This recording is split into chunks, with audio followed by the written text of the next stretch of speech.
Right. Said it was Just on. It it's says it's live. streaming live on YouTube. Yeah, it did say so. Yeah. Yeah. Okay. Right. We've got Kieran. He's new today, right? He's already sent me a message saying you guys are a bunch of nutters. I don't want anything to do with you. But then again, um, I say that. Well, what's new? I don't want anything to do with you guys anyway. But except for David. David's special. Everyone else can come. Oh, favoritism. Well, David last week with what he said made the class. So it was David's contribution that was it. I actually spoke about what David said practically all the way through on Wednesday, and everybody agreed with him, so that's fine. Right, so David, you've got little statues being erected in Barry. To what you said now. You know, It set me off. yeah. The problem is, David, don't do it too often, all right? Right, okay then. Right, Drina. It's over to you, Drina. You better have some news this week, otherwise you're going to upset me. They've. I think it's old news, but it's in the news today about somebody finding a golden pinhead in Burton in Kent. No, we want to know more. Go and tell us. Well, I can't really. It looks like a scramble of gold piece, gold twiny stuff. It looks very good. It's very unusual. Where was it found?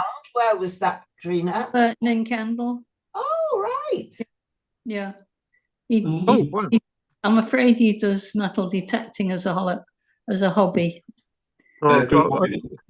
I'd love to have a go at that. Yeah. Well, can I just make a comment, right?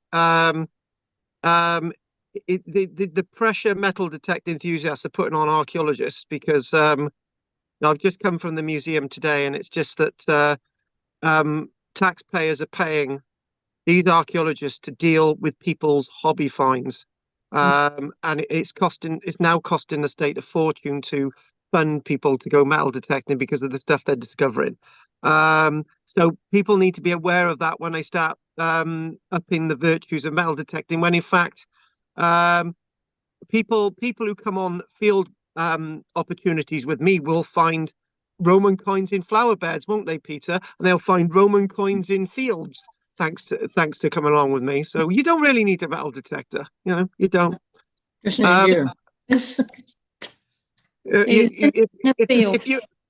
If you're with me, right? If you're with me, you don't need a metal detector. You can find any. Right, Roger. Okay, so Drina, no, it's a brilliant find. I'm just winding everybody up. I like a bit of controversy. Well, it says it dates back to the 16th century and qualified pressure.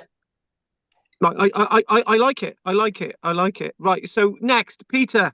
Oh, Pete, look, we don't want any more wartime stories. We don't want to know in the war, right, which was the Boer War, right? We don't want to know any of that, right? Anything else, Pete? No, I haven't been out for the last week. Pete, there is somebody that I bumped into in a museum today. I was a bit of a show off in the museum today. It was like, you're the author, aren't you? Yeah, well, it's obvious. My name's on a book in front of you. Yeah, that's all right. And it's like, but behind you, right? My name's on the thing saying that I was responsible for helping to identify this dinosaur footprint. So, I was a bit sort of vain there. And a couple of the members of the public were coming up to me saying, "Oh, where can we see you live?" And I said, "In Chepstow." And this woman was talking away, and she said, "Oh, by the way, he wants to go over to Flatholm."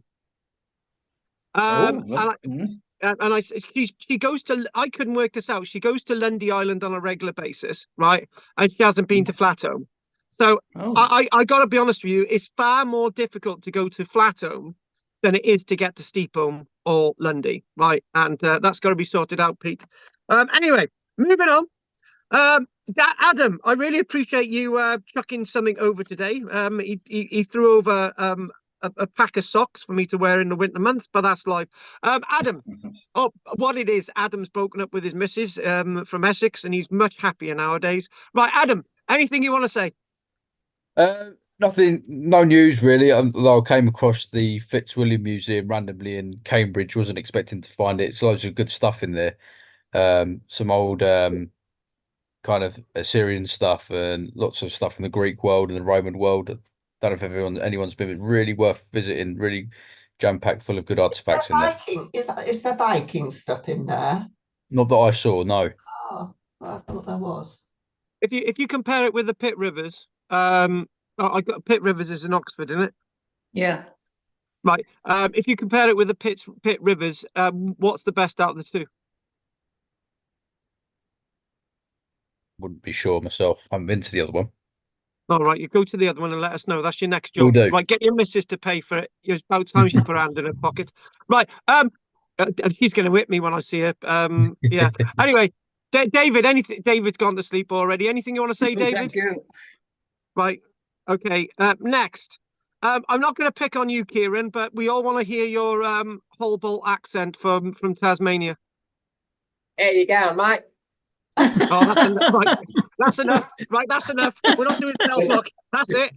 Big girls. Yeah. Yeah, we've heard enough. That's it. Right, Adam. Not Adam, Andy.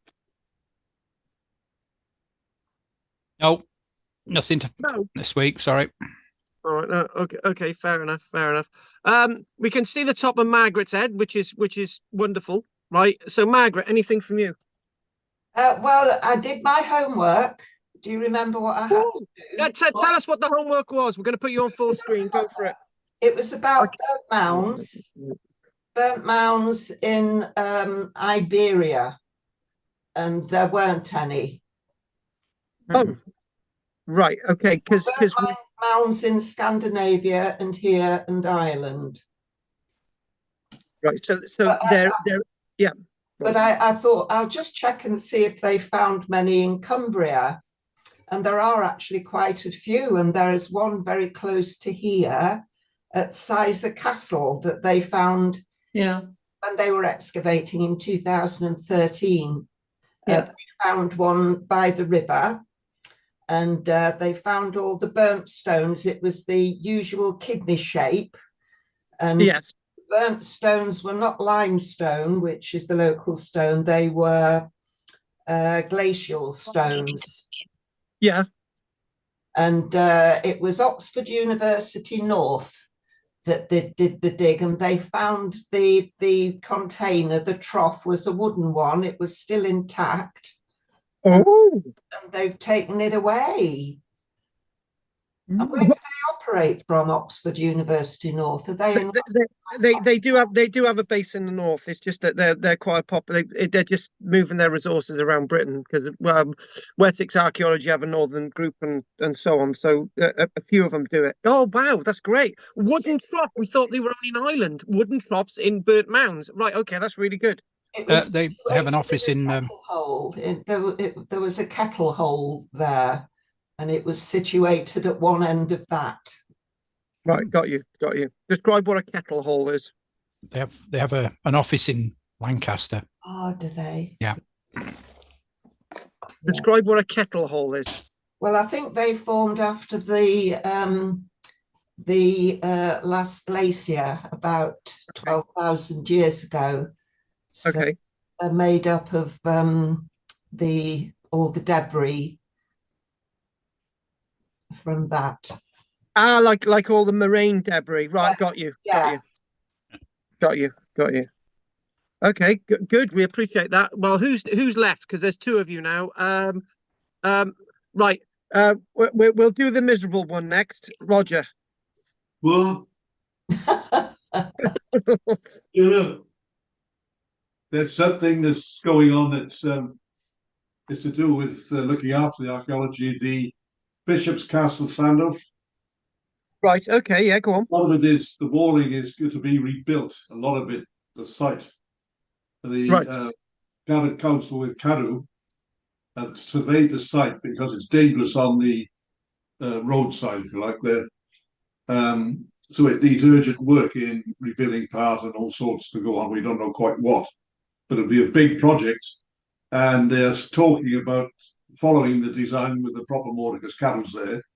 So with your thoughts about previously losing out on stuff, I assume they're duty bound to keep it in the best as was, because a lot of the front walling had been rebuilt from the 14th century, the original time when the last bishop lived there. So it's been revamped and the courtyard has been levelled because it was deep down, but now it's the level of the street. So they'll keep to what they got now, which isn't quite traditional or the original, but without any building on, because the quarters that were in there had been, well, crumbled, taken away. So they're not going to rebuild or restore anything that I know of. But the point is, I hope they keep it in a good state and not lose any part of it. So it's a thing to watch. Good, so I good, think good. they're due to start something like in the spring. Good. So I hope that's preserved and it's such a good monument, because the gatehouse there badly needs repair with stuff tumbling inside. At one time, you could go inside to the top of the tower, but now somebody said the gate is shut because it's getting dangerous. Stonework falling down. So let's hope they keep it interesting.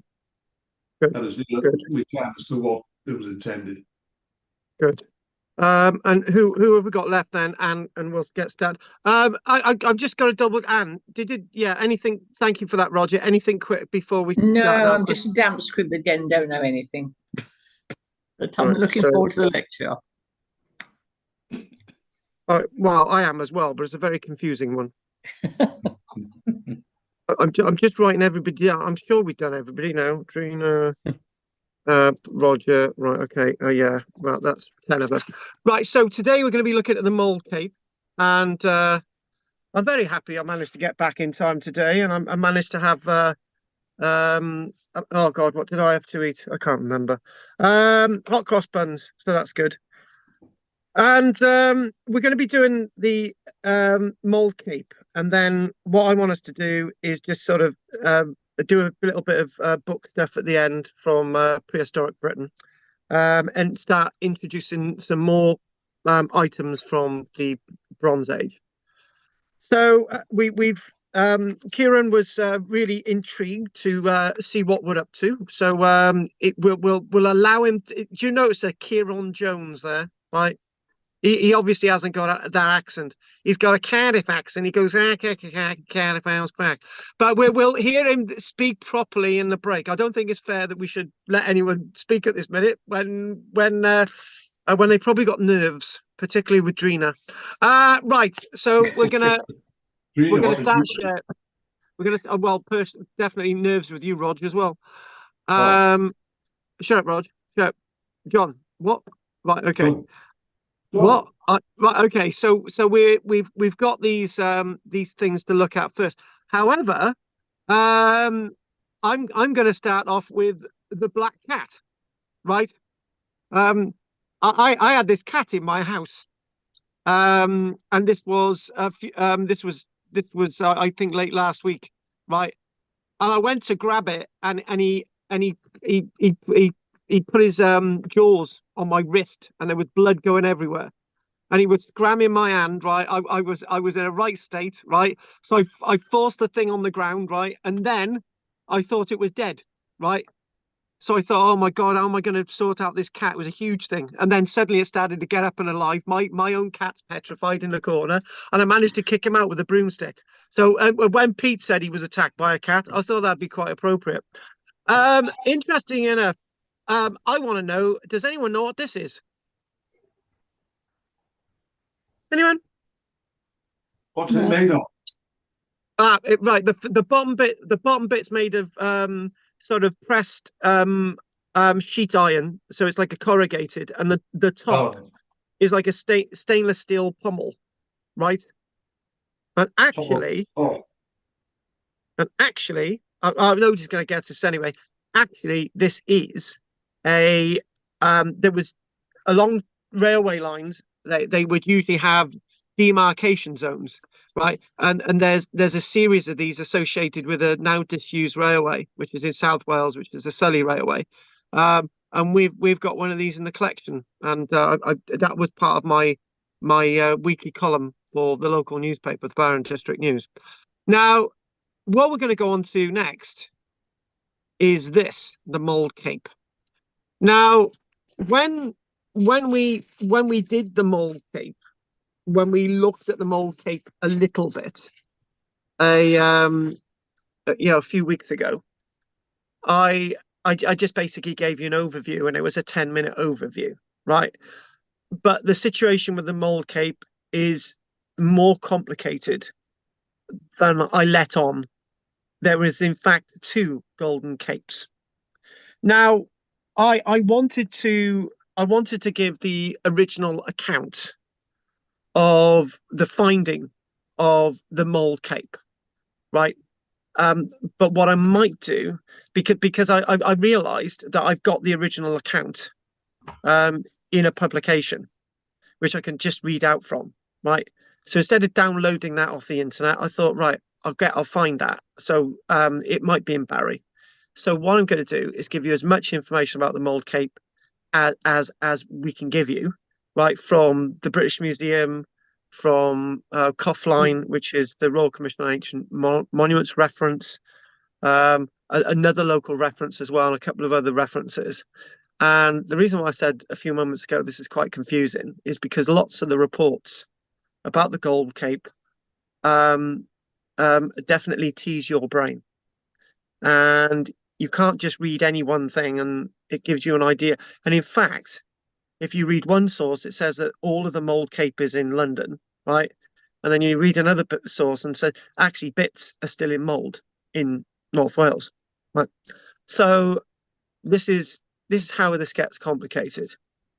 So naturally, if you go online, it says this beautiful gold cape was discovered nearly 200 years ago, nearly in a field near the town of Mold in Wales.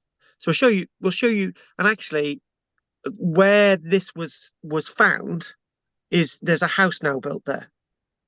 So interesting enough, like many of these things, there might be bits and pieces that could be found in the person's garden. Now it's interesting how people connect with this cape, right? So we look at the controversy at the end of the Mold Cape bit today. So this might be part 2 of just a little bit more that we might do in the future, as I say, with an original source to do with the find, which contradicts with some of the things that we're saying today. So again, one of the things that we know in archaeology is that archaeology can be very confusing, and information can sort of go awry occasionally. And I know before it all broke into pandemonium when I was asking questions, and it's all due to Roger as well. Have you noticed I pick on Roger a lot? I can take it, Carl. Don't worry. No, you can't take it, Roger. You're definitely going to get your revenge one day. What it is I keep mentioning is that I bumped into somebody in the museum today, and I said, "Oh, they say they lived in Chepstow." And I said, "When would it be best to do my archaeology live show?" And they said to do it in they said to do it in February, and I said that's great. So what it is, Roger, we've got on a Friday night. What it is, Roger, I've got a test thing for my live show, and we've got backdrop. So the backdrop is already printed. This is going to be in February next year. And there's basically we've got canvases and we've got loads of other things. And what we're doing, we're gonna make archaeology really fun. There's going to be a bit of music in the background and stuff, and it's a 2.5-hour show. And you've got me presenting as an antiquarian, you've got me then presenting as an archaeologist, and there'll be artifacts there. There'll be mock artifacts that will be accidentally broken and stuff, those types of things. So what one of the things we'll be looking at is that the Pavilan cave, the Paleolithic find of the Pavilan cave, and me exposing the problems with that.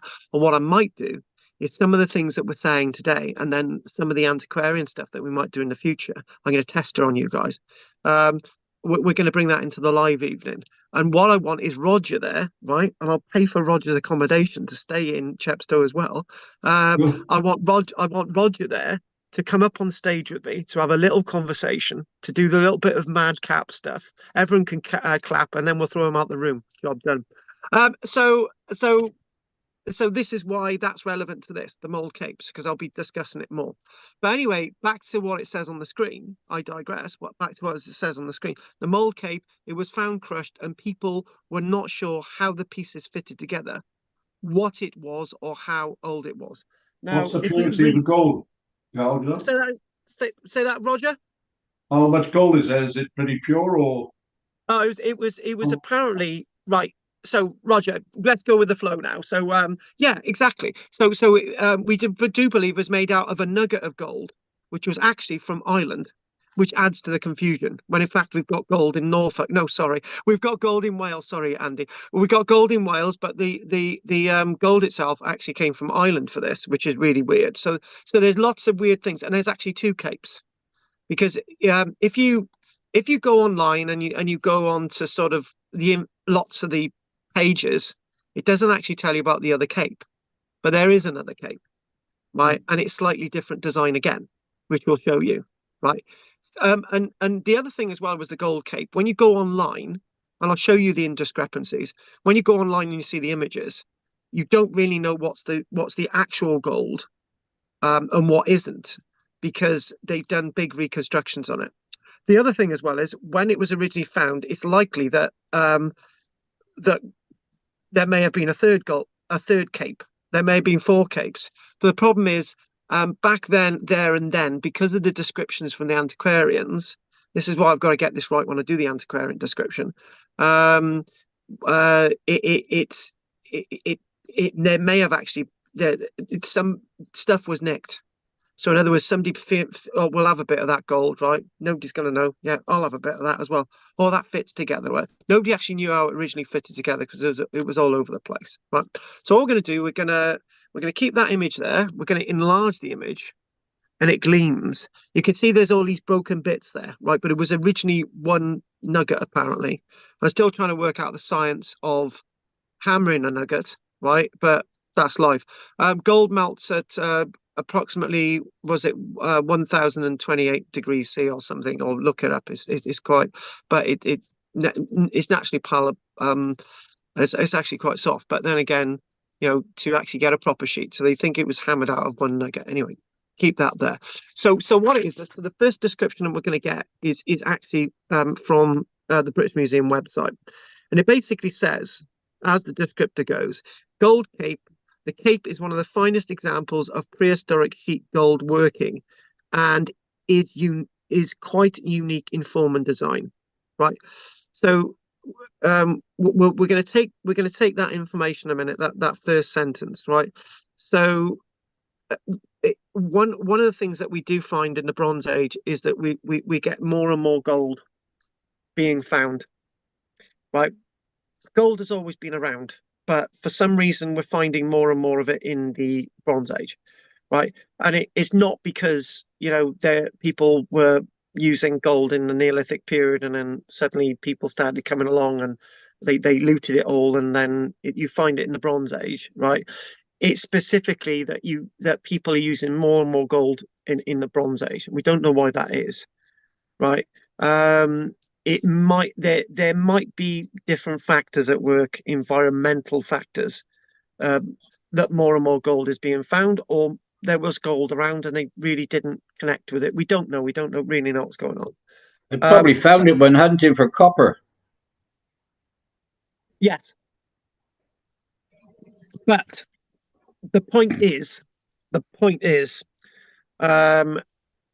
yeah, Peter's dead right. That's a good inferred use of the lectures that we've done associated with the Chalcolithic period, the Copper Age, from 4,500 to 4,100 years ago. As they're looking for copper, they're finding gold. But nevertheless, gold can be naturally found in river systems, right?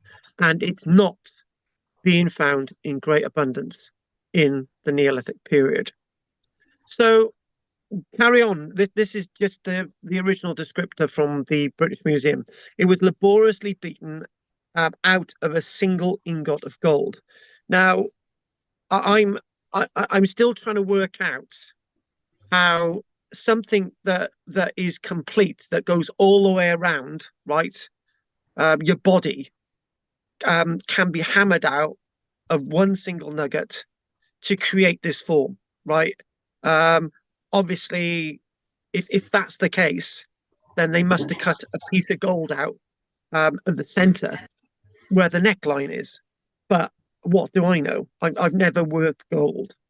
I'm just an archaeologist. And then embellished with intense decoration of ribs and bosses to mimic multiple strings of beads amid folds of cloth.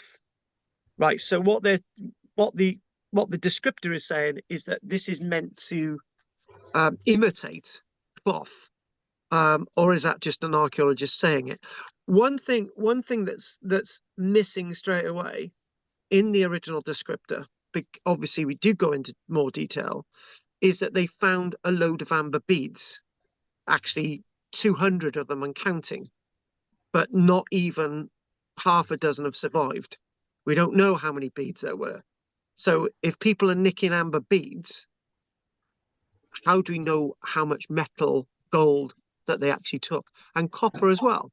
There was a copper lining for this. So, you know, it's that story, and it's the subtext. Perforations along the upper and lower edges indicate that it was once attached to a lining, perhaps of leather, which has decayed.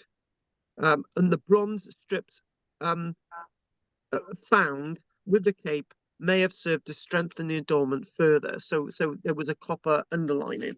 And what you can see, right, if we look at the top, there's little perforations. Hang on.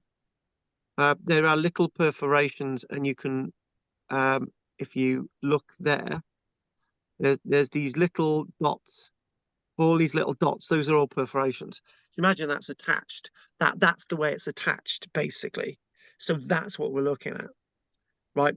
So moving away from this now, and what we will do is I want to show you again. You've got this design, and you can see that the reconstructed stuff is, this is my, you could, hang on a minute. Oh, it's come up straight away. Oh, I didn't need to do any work. So you can clearly see that if we draw around that and we clear that and we change the color, and we change the color and we go, maybe we'll go with red, actually, that's better. You can clearly see that there, coming all the way along there, that there is clearly reconstructed. Right now, it's likely that this area here is the stuff that was nicked. And you're thinking, well, how much more disappeared? But we've got to say that we've got this. It still survives, right? Even though it's not complete, it still survives. It's like when somebody was describing on the radio the other day, they said, my dad kept all these diaries, but I've only got like 10 of the diaries of his 70 years of life, right? But you still got 10 of the diaries, so you can still build up a picture. So we got enough of this to understand what's going on. So we can't be too upset. And the other point that maybe I should be making, right, is even though this is unique and extremely rare, right, we know that there was another one on site at least, and maybe more. We've got to say that when for example we think of the Bronze Age, we're thinking of somewhere in a region of 1 to 2% of all the artifacts that were produced in the Bronze Age have survived. So 95, 97, 98% of all the things that were ever produced in the Bronze Age, right, have either decayed or have either been melted down, have been destroyed, or we will never find, right? That means that the likelihood of more of these once existing, or there might be more in the ground, are extremely high. Now, one of the points that I was trying to make last week is that we've got that issue with that Britain, depending on which figures you look at, it's either 0.5 or running up to 5% of Britain is built on with roads or whatever, right? But the figure is more like 0.5% of houses. So that means that there's at least 95% of Britain that is technically open to be explored. We probably know under the surface of what's under the surface of something like 20% of it. So that means, again, items that we're seeing today, like the mold cape, have quite a high bearance on finding more. So it will no longer be as unique as we think. So the location, and if anyone ever goes to Mold, there's a museum there, and I think, if I can remember right, it's next to the library, right? And you can actually see a reconstruction in the museum, and the Mold Museum as well has got some other artifacts associated with the cape in the museum at Mold. So there is, we're talking about North Wales, Chester, Border, Wrexham, Buckley, and then we zoom in, and there's Mold. There it is.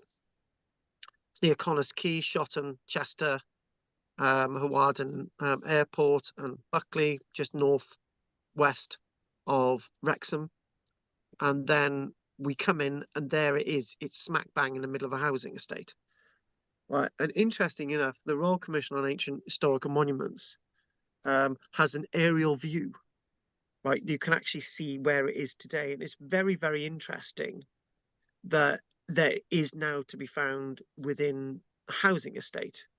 Right, and again, as we go back into the descriptors, this is a nice little concise descriptor that we're gonna read out now. So if we go to a nice little image like this, so the gold ornament from Mold, Flintshire, the ornamental piece of sheet gold found near Mold in the county of Flint is one of the largest. A bit more information. They're one of the largest and heaviest pieces of prehistoric gold work so far discovered in Europe. So again, that's more than descriptors from the British Museum, and it's been one of the principal treasures in the collection of prehistoric antiquities in the British Museum for more than a century. So that leads us into probably the last word of today, which we're a little bit away from at the moment. The last word of today, it's maybe what we will have is a discussion, because we do have a little bit more than just the mold cape today. Maybe what we'll do is have a little discussion today, and it's good that we've got somebody from a completely different country as well. Should we keep all these artifacts in museums far away from where the artifacts have been found? Or should they be placed in little town museums where nobody can get to, and so on? So anyway, that's my bias in there. Although the original object has been frequently illustrated, by far the photographs that you are seeing probably give the best gravity and scale of the object. And there's not enough information to do a detailed forensic study of the find. And even if we did try to do a forensic study of the find, the place where the artifact was originally located is now built upon. So that it's like the crime scene, but we don't have the crime scene anymore. And we've got very little of the evidence. So when it was originally published, when the information was originally published in 1836 in Archaeologia, right, nothing was really done in view of study until the 1950s. So when again we're using the word forensic archaeology, when somebody's studying the mold cape retrospectively, 117 years on, or whatever it is, it's very difficult to get a proper idea based on what the local historians are saying about it, because everybody's got a different view. And it's sometimes, again, when I'm talking about my live evenings, it's also sometimes good to get people to think, because I'm very aware that I'm not liking the direction that history and archaeology is going on in the direction that history and archaeology is going in our country. We don't give enough detail and we don't talk enough, and we don't allow people to look at these objects as well as they should be looked at. So in the present study, an endeavour is made to restate the circumstances of the discovery, which we will have a little look at, to offer a detailed description of the object itself, and to put forward certain views as to its age. Now, the ages come back and forth. We know it's Bronze Age, right? But there are different ideas of the age, and obviously some of the influences of the age. And I know when we did this, I think that Adam, quote Adam, it looked very sort of continental with a sort of African taint to it, right? It doesn't look British in influence, and I think I've got Adam right in that. If not, he can come back at me. But I think the point is that one of the biggest problems with British archaeology is we like to put everything into categories, and if something doesn't fit into a category, then everything just goes pear-shaped. So for example, when we did the burnt mounds last week, when we did the burnt mounds last week, one of the things with the burnt mounds last week is that obviously the troughs that the stones go in to heat up the water have to obviously be stone troughs. And then, lo and behold, we get examples in Ireland that are wooden troughs, and then we get Margaret finding that we get a trough, a wooden trough that is found in Cumbria. So not all archaeology is so diverse and so complex. And on that very vein as well, when this is the big problem with Roman archaeology. Everything has to be in a box. Romans built roads everywhere. All their forts were exactly the same. X, Y, and Z, and all of that is now turning out to be completely the reverse. There's loads of different shapes and forms of Roman forts. They're not all playing card shapes. Some can be square. Some can be slightly at an angle, right? There's no real model to any of these things, right? And this is prehistory overall. Prehistory is completely diverse. And I don't know if anyone ever saw this stamp, right? But they issued a stamp of sort of British treasures, the Mould Cape. And this would have been perfect in the pandemic that we would have had these stamps to have sent out. Can you remember the stuff that we used to send to everybody on a regular basis in the pandemic? I used to go out my way to find really ornate stamps from the Royal Mail, and we didn't use any of these ones. But again, it's seen as one of the biggest prizes in British archaeology. And again, when we mentioned the Mould Cape, very few of you said that you'd ever heard of it. So the gold ornament was discovered in 1833 during the destruction of a mound of stones and earth situated in a field named Bryn i'r Ellion, which lay about half a mile east southeast of the parish of Mould of Flint, of Mould in Flintshire, and it's basically found in the middle of a field. We'll give you a little bit more detail on what Bryn i'r Ellion means towards the end. They have been what we've got there are three, not one, not two. There are three early accounts of the discovery, but none of them are at first hand. So in other words, what we're doing is we're believing people who've got no experience of archaeology, and we found these round things with holes in. They've obviously got to be beads, and they were all yellow in color, and there was like 200 of them. Oh, but we gave them all to the children, and here's one or two of them, and they all look similar or the same, right? That's a bit vague. Oh yeah, here's all the gold, right? By the way, I bought a dress for the wife the other week. Oh yeah, but it's all here. Oh, don't worry about the archaeologists. They don't want it all, right? And we got a bit of copper. Well, I need some copper nails for something, and so we melted some down. Oh, but the archaeologists don't need all this. So when you don't get first-hand accounts, you don't really get the information.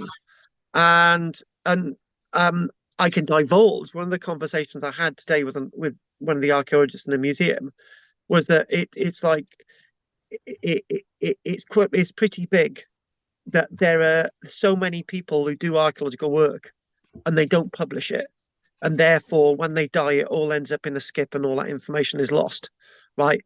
And that's archaeologists. So why should we expect people, nearly 200 years ago, to want to take an interest to show us and give us everything? Because they don't.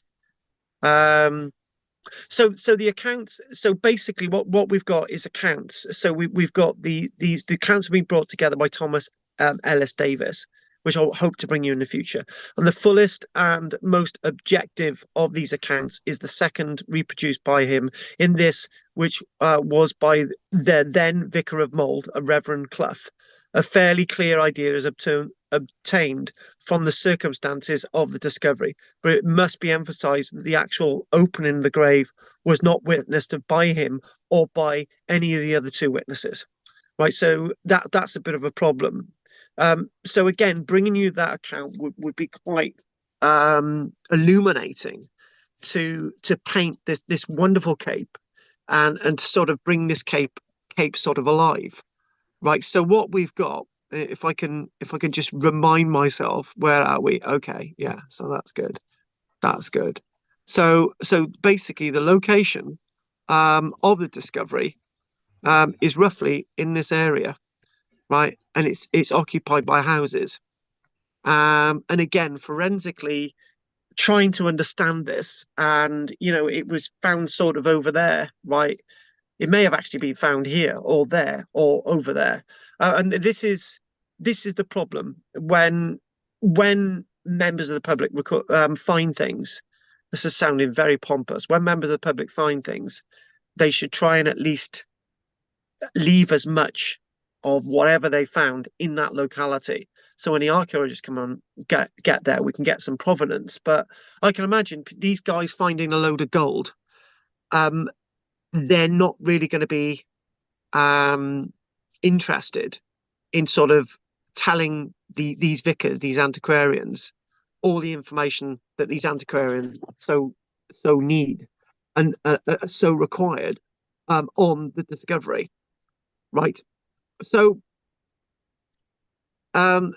it's something else that is that again there is more information and there's more to come, right? So you've got an idea and you get a feeling whatever we're looking at now, whatever we're looking at from the aerial photography, so this landscape, right, and obviously being found down there, right, this landscape is completely alien and completely different from any of the descriptors. There's nothing there at the time. It was just like open fields. I've seen an illustration of like a mound and a couple of workmen, and they oh, we found a bit of gold and so on. Right now, when you go into things and you dig a little bit deeper underneath the surface, right?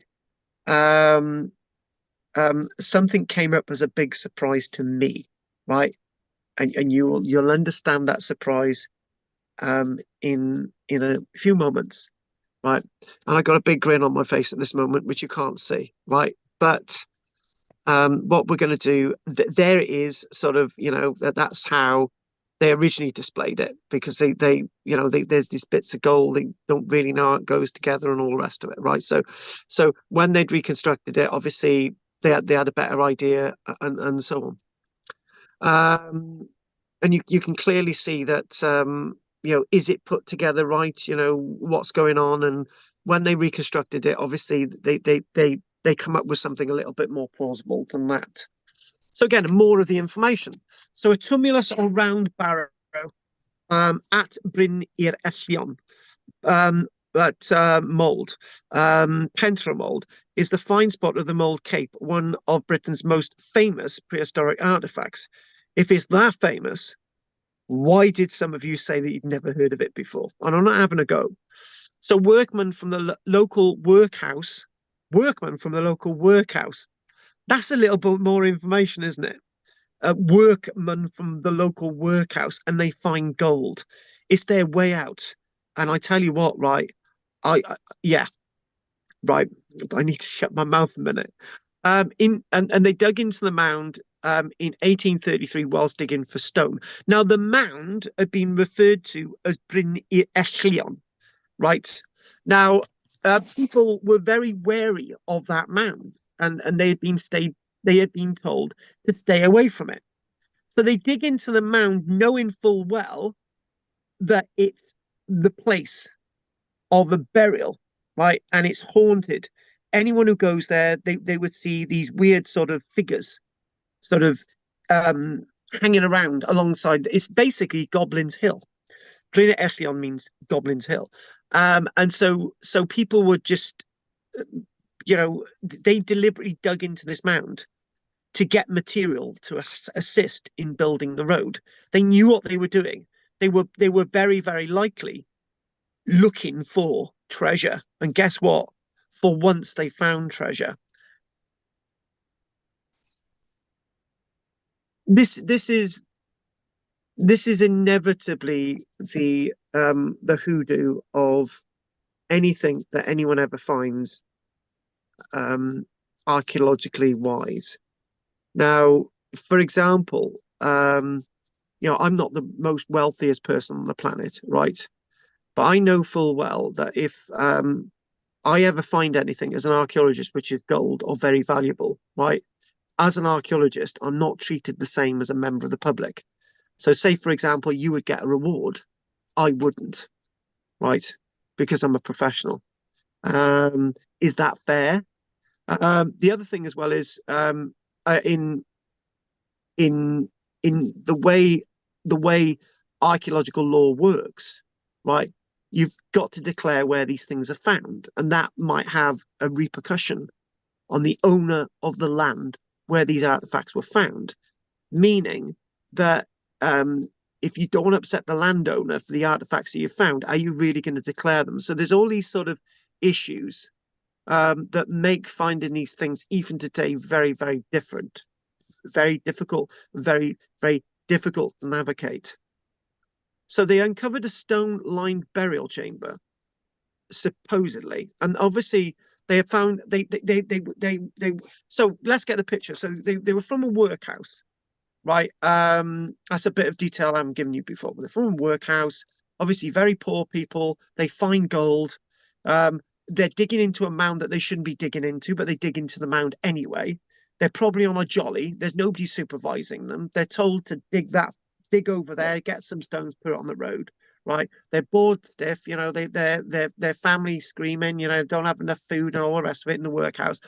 So they uncover a stone-lined burial chamber within which were fragments of the crushed gold cape, right?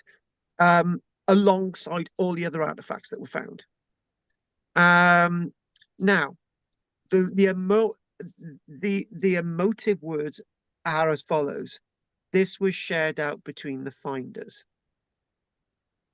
Now, I don't know how many people were there that day, right? Probably we'll never know, right? But if there was like, and it's a workhouse. So say there were 10 people there, each of them had a bit of gold. One or two of them went back to the workhouse, took their family and buggered off down the road. They're never to be found again, right? It's going to be embarrassing for the workhouse to admit that some people have absconded. So you see the problem that we've got with this find in the 1830s. The Vicar of Mold recorded the finds made in the Kist, which included skeletal remains. So that was obviously associated with the Goblin Hill, the Bryn I'r Ellion, amber beads, a pottery vessel, containing cremated human bones. So we've got, right, okay, we've got a skeleton, we've got cremated human bones, which is really, really interesting. So we've got two types of burial there from two different periods, likely. Most of these have long since disappeared, including pieces of the cape. So this whole, so when we think, right, when we look at the descriptors for this, the British Museum does not tell you that what you're looking at is not an accurate portrayal, because there's bits missing. there are clearly bits missing. They're you know, fundamentally there are things missing. Now this is going to make everybody laugh, right? That land there, Buckley, was owned by a Mr. Langford.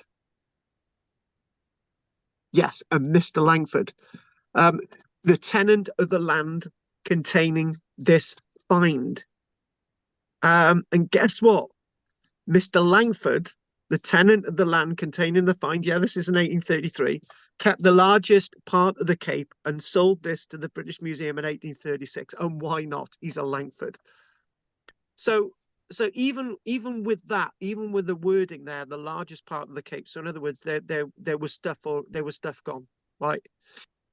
You know, there may have been another Cape which has been completely gone. Long considered to be a corset, breastplate, or even a decorative piece, breast piece for a pony. Because what the problem is, what they had was they had a bitty artifact. They really didn't have something that's complete. And I do believe from that image there that it contains, and I think I'm right on this, that actually not too far out, these bits here are actually from the other Cape, right? When in fact all of these are from the first Cape, right? So this is that story. So they had no idea what this was. To be a corset, breastplate, a decorative breast piece for a pony. The British Museum was already established back then. It was Professor Terence Powell at the University of Liverpool who, in 1954, concluded that the item was in fact a ceremonial cape, and the gold cape would always have been a flimsy item and may only have been worn for special occasions. But as we know, it was lined. Right, it was a solid artifact, and being that it was a solid artifact, it's very, very likely that it would have been a lot more than just ceremonial. Like, again, to give you an idea of the scale, and we think about this young lady, and we think about the representation. Now, it's always been thought of, and it's always been envisaged that a woman, you know, would have, or could have been a small man, for example. And but too much can be made of the word ceremony, right?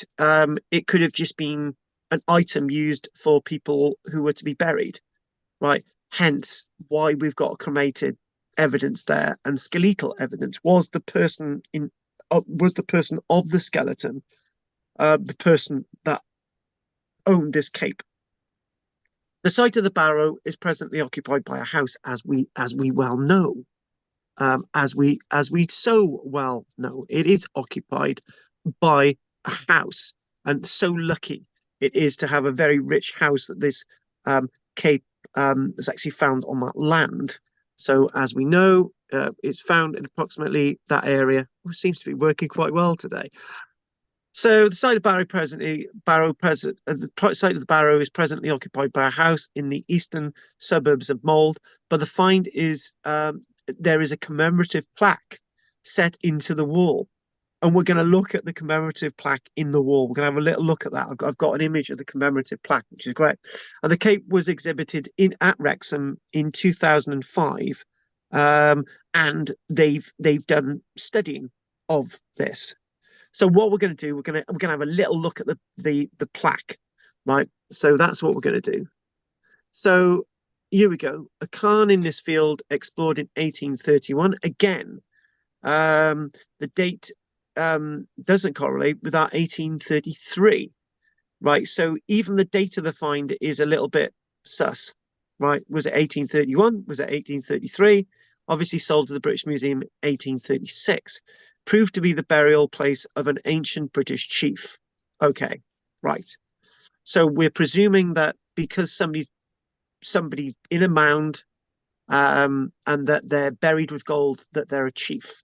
Right? You know personally, listening to my lectures, that I feel very uneasy when we're talking about objects like this, whether whether gold always represents somebody important. It seems that that's the way we go, but lots of people are married with their are buried with their wedding rings. It doesn't mean to say that they're rich. His amber bead adornment, we're going to show you that off the stamp now. That's the best way of doing it. And the exquisitely worked gold breastplate of his war horse are now treasured in the British Museum. They again thought that the breastplate was actually adorning a horse, not a person, and give credit to the genius of the Celts, so much admired by the Romans.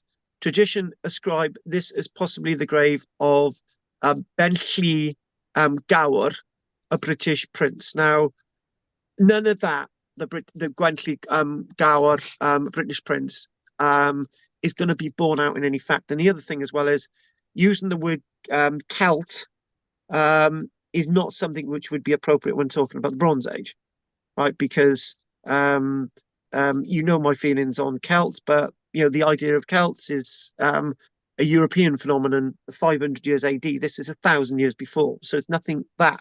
But I'm glad that there's a plaque there. I'm glad that there's sort of that nuancial plaque that's there, that the people can actually say, oh wow, this is good. This is there on the site.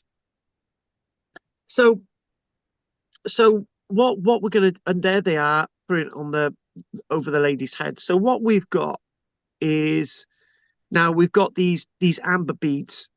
Were they all amber? I not many of them survived. This is the point. Were they all amber? And this is the problem with descriptors from people who don't really have a background in archaeology. And it's that, everything's Roman or everything's this and so on. For example, years ago, I don't know if I've told you this, but we had this conference years ago, and there was a chap that came in, and he said, I've got all these arrowheads in the back of my car. And we had a flint expert with us at the time, and it was quite a well-known flint expert in the conference that we had. And anyway, we said, oh, bring them in. So we brought in this tray of these supposed flints. And what they were actually triangles of sandstone and limestone, right? And some of them looked like they had points on them and so on. And this lithic expert looked at me and I looked at him, and he said, oh, I've got another 3 trays of this in the car. And I looked at the guy and said, some of these might have been used for something, right? And keep collecting, we said, right? So when the guy had left, the flint expert said to me, he said, I don't know how you managed to deal with that. None of them were of archaeological value at all. There was not a single archaeological object along them. But I'm glad you did. I'm glad you said what you did to the guy to rather encourage him than to sort of dent his sort of collection thing. So the point is I'm trying to make is that when people are finding things, it's so easy for them to get really excited when in fact they're not onto anything at all. Sometimes they can get really excited and they're onto something, and then the experts are not really interested. So at all times we've got to be interested. But when this is so far back in time, when you're looking at the 1830s, people's descriptions of things are not going to be as clear as our descriptions that we've got today. So what I'd like to do is I would like to we've got quite a little bit to go with this presentation now, but what I want to do is I want to use this as a backdrop, right? And I'm going to do this in 2 parts. And tonight was meant to be a very light lecture, and I want to sort of introduce the Bronze Age from what our friend James Dyer is saying about it. Right? I don't know if any of you have got your James Dyer books. It's that book that we used to sell, right? And so when we look at James Dyer's book, he does look at the beaker users, he does look at the beaker people. But one thing is in James Dyer's book, he's very obsessed with mounds, burial mounds, which is sometimes a good thing and sometimes not a good thing. And then we start talking a great deal more about Bronze Age pottery, which we're going to actually be doing next week. And obviously thinking about ploughing and thinking about finding evidence and so on and so on. And also those phenomenons of burnt mounds that we've already got. So when we think about and one of the other things that we actually start to see in the Bronze Age is a lot more in the way of timber, is a lot more in the way of timber objects, which are being more and more excavated from the Bronze Age. And this is a rather interesting point, that when we start to see lots more timber buildings in the Bronze Age, it doesn't mean to say that that what we've got, we've got lots of timber, actual timber evidence, not signs of timber, but actual timber evidence, right? And at the site of Flag Fen, which is another site that we're going to come to. Somebody dropped out and they want to come back in, so Andy, bring them back on. So those are two of the other lectures that we're going to be doing in the future. I know that one of you have actually been to the Flag Fen site, and next week we'll be looking at Bronze Age pottery. But without further ado, though, I want to tell you what specifically. The other thing is that that James Dyer really looks at is agriculture in the Bronze Age, and he talks more about things that we haven't come across before, such as things like the elite, the elite people of the Bronze Age. So I don't know what Roger's doing. I don't know if he's having a culinary back there, but he's making some very strange noises. And the other, so here we go, right? So we're gonna read out this the first bit of the James Dyer bit. I know we've read out a little bit of this before, right? And then we're gonna read the end of what he says about the Bronze Age, and that'll sort of help us understand a little bit more. So here we go. As we've already discussed this, and we'll keep the image of the mold cape up there, it says into the Bronze Age. So climatic changes at the end of the Neolithic period and into the ensuing Bronze Age. The climate was drier than today, with long, warm summers. Much of Britain was still forested. Now, that's something that we've been saying. So we're talking about 4,100 years ago. At the start of the Neolithic period, there'd been a gradual decline in elm trees due to the insect-spread Dutch elm disease. However, between the forest were large, irregular areas of arable land intermixed with grassland and heath used for grazing. Perhaps because of soil exhaustion, some communities chose to move to new areas, and land once cleared gradually became forest once more. Now, that's a really interesting point. We're saying the sort of Amazonian basin scenario, where we've got trees being cut down. I was talking about this with some people at the museum today. I was saying, trees being felled, or there's volcanic activity, trees being destroyed, and then suddenly, after a few generations, the trees are coming back. We see this at the end of the Neolithic period, going into the Bronze Age. So again, that big question that we had before: why didn't trees come back? But there might be other aspects. We won't be doing that today. Cattle, sheep, goats, and pigs remained the basic farm animals, and excavation shows that walls, fences, and ditches lined by hedges were used to enclose them in fields. So what we've got lots more enclosure. So what we've got is that we're starting to see more and more in the way of animals being enclosed, rubbish pits, much more evidence. And again, we're talking about the timber-framed huts with wattle and daub walls and thatched roofs were almost certainly being built in the droves into the Bronze Age.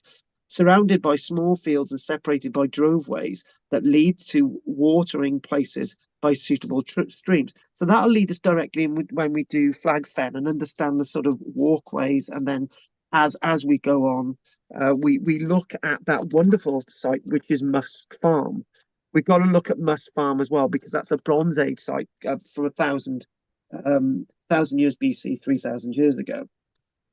So what we see towards the end of the Bronze Age, and it's really interesting. So when we think about the end of the Bronze Age, James Dyer gives us a date towards the end of the Bronze Age, which is, if I get to this in the book here, the end of James Dyer's Bronze Age is roughly about 700 years BC, and mine is about 750 years BC, which is 3,750 years ago.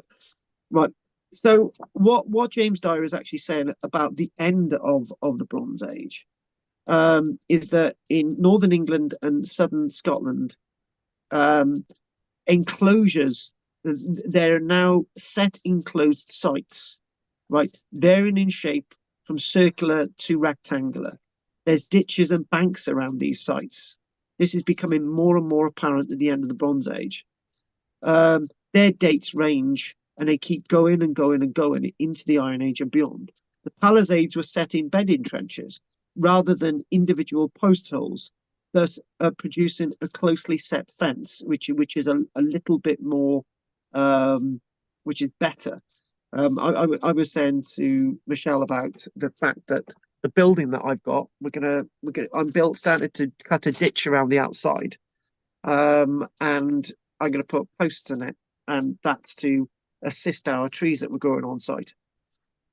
So what we've got extensive stuff of enclosures, and usually in upland areas, or enclosures in lowland areas as well. In the southwest of England, there were many open settlements also. They've also got open settlements. So not only sort of these enclosures in upland areas, right? I'm changing the screen again. Enclosures in upland areas, what we've got in southwest of England, there were many open settlements as well, with stone-walled round houses among extensive small field systems. You've got round-based stone roundhouses. So the huts varied internal diameters from 3 to 8 meters. And I've got to be honest with you, right? As I keep saying, the building I am in is huge. It's 8.5 meters. It's used a lot of material.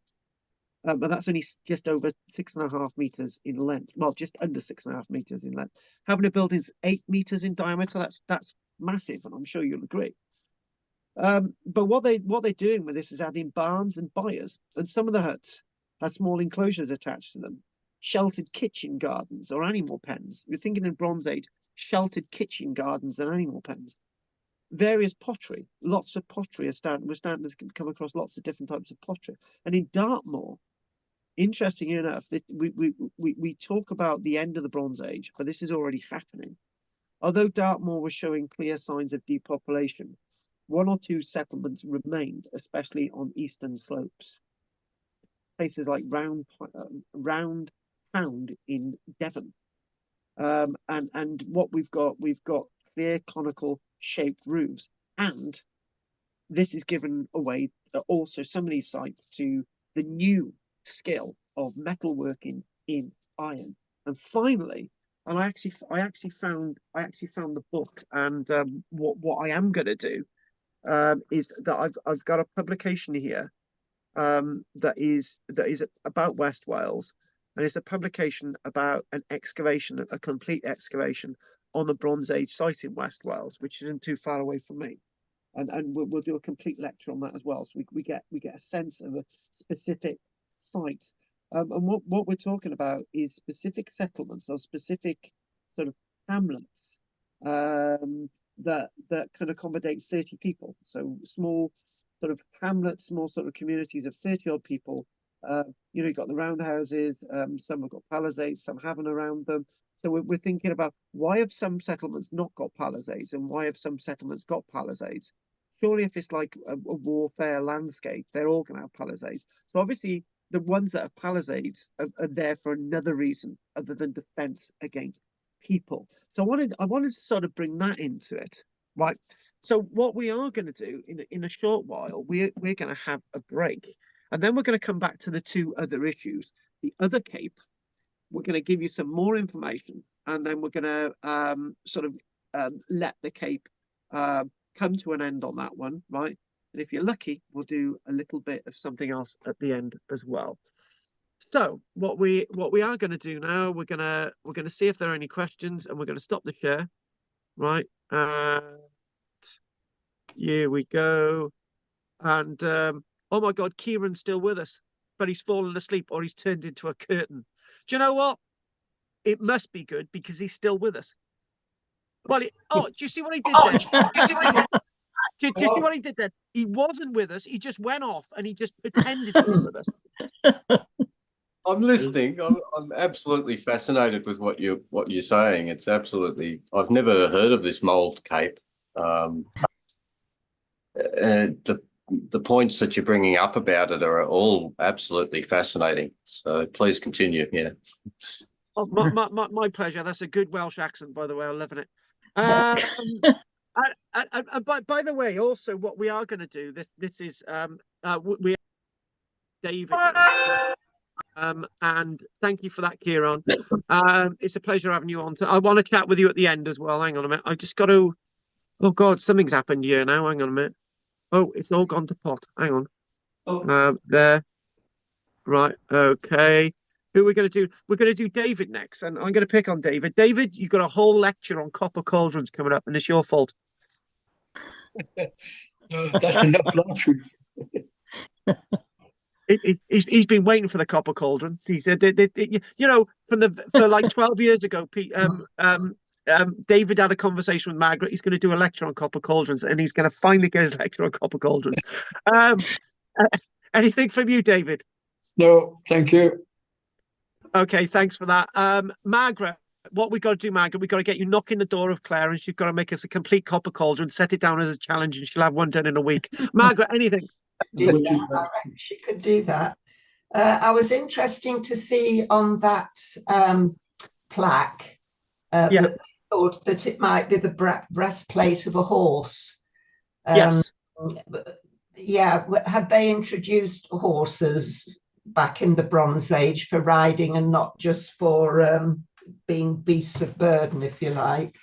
Well, this is that great lecture when we look at the sort of hybrids of the Przewalski, and we're looking at the tundra horses and so on, and we're talking about the first purposes of a horse was to for milk, right? And then we're thinking, we'll use a horse for traction, and then we'll use horse for meat, and then we'll use horses for to add the burden of a human being. But when we think about a horse taking the weight of a human being, some of these horses were quite thin and sort of quite agile. So how humans started riding horses is debatable. However, you're not asking the right question, Margaret, because the breastplate does not necessarily mean to say that the animal was ridden. Yeah, could have just been brought out for ceremonial purposes. And it could. What about this one? A breastplate on a cow? No. Less likely, isn't it? No, hang on a minute. A cow would have been very valuable. You mock that, but you go to India. Yeah, that's very true. That's all goats. Goats. What? Yeah, goats. What? Shut up. I'm talking about old goats, Peter. I have actually seen the shroud in the British Museum. The shroud? Yes. The not the shroud you're Jewish. showing, I've seen it in the British. It is quite fantastic thing. Yes, it's an amazing thing to see. Yeah. And it was more likely used by the lady as a lady's cover or whatever you like, your shoulder piece. That's about the size of it. Yeah. And like I said, it was an amazing thing to see in the British Museum. I didn't give it enough as much concentration as I would have had I had this lecture. Mm. Well, that's fair enough. That's fair enough. Yeah. Right. Who's next? Well, it's Anne here. Is she stopping me having my cup of tea? So you better hurry up, Anne. Anything from you? No, not today. Sorry. You Very see what I did there? I interesting. made it feel really. And very interesting stuff, isn't it? I mean, just having a piece of gold that big, to clothe somebody, it never seems that common, and to get that amount together seems amazing. When today we usually have little things made of it. I suppose that's the thing. You things change over time, and these days you wouldn't think of such things. Although I have seen headdresses and things made of it. Royal headdresses. You would wonder why over time. Mm. Yeah. Looks like something from Tutankhamun's tomb, doesn't it? Yeah, that's right. It looks really very special for that amount, that huge thing. Special sort of thing. The thing is, we don't. There might have been a few of these around. We've only got one surviving. Yeah. And the thing is, when you think about it, we're talking about the barrow diggers, right? Maybe one or two of these were actually found, and they decided we're just going to melt this down and get rid of it. It would have just been hassle. You've heard about archaeologists like me. We get paid to do development control projects, and the thing that we hope for is not to find anything, because if we find something, we've got to add another 50 pages to our reports, right? And it can get very laborious. But when we think about anything being found, there's always work associated with reporting anything. I wrote a report this week about an oyster shell being found in a field that's likely to be Roman, right? But no, it's very valuable. All of this stuff is really valuable. But in the past, they didn't see these things in the same value that we do see them today. And it's also thinking about the palimpsest of the fact that when you go to Inca civilization and you can look at other civilizations around the world, for example, the Minoan civilization where there was a lot of gold, and the Incan civilization, gold wasn't seen the same as we do today. We see gold as being a very rare thing, but then again, if suddenly there was a gold mine in the world and they started mining hundreds of tons of gold every year, right, the value of gold would go straight down. And if there was less people on the planet, then we could all have some gold, and therefore the relative value of gold would go down, right? So it's like that. And the other point as well is this, right? And when we're talking about gold as being something very special, right? And this now you've started me off. This is a two-edged thing, right? So the two-edged thing is that we've got a population. Hang on a minute. We've got a population okay, we go into the Bronze Age. Sometime in the Bronze Age, we've got 1.5 million people, right? And the gold around is very fresh. There's a lot of it, right? So if we think about per head, and that, just think, we're told that gold cape was made from a nugget of gold, right? So say, for example, the top of my head, there's a million nuggets of gold hanging around, right? Everyone's got a nugget of gold, so therefore it puts relatively the value of gold down. But if you add 10 million people to that, then the relative amount of gold around is a lot less. However, the other point as well is that when we look at the Iceni people, when we look at the Iron Age, right, it's as easy. Well, it's not as easy, but since metal detecting has been big, I don't know what the figures, but thousands and thousands of gold torques have been found, right, in sort of the East End of England, right, and this is why me and Andy had this joke. Well, I don't know who started it, but one of us did. But about, in East Anglia, there's loads of gold everywhere. And there's relatively more gold in East Anglia being found than anything. There's loads of it there. But whereas if you go metal detecting in Wales or Cumbria, if you find a gold torque, it's going to be very rare, right? So on that principle, in the Iron Age, there's lots of gold around, as much as there is in the Bronze Age.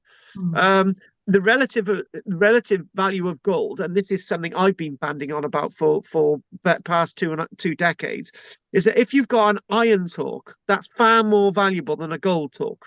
And we've not found any iron torques in a British context. We found iron torques in a German context.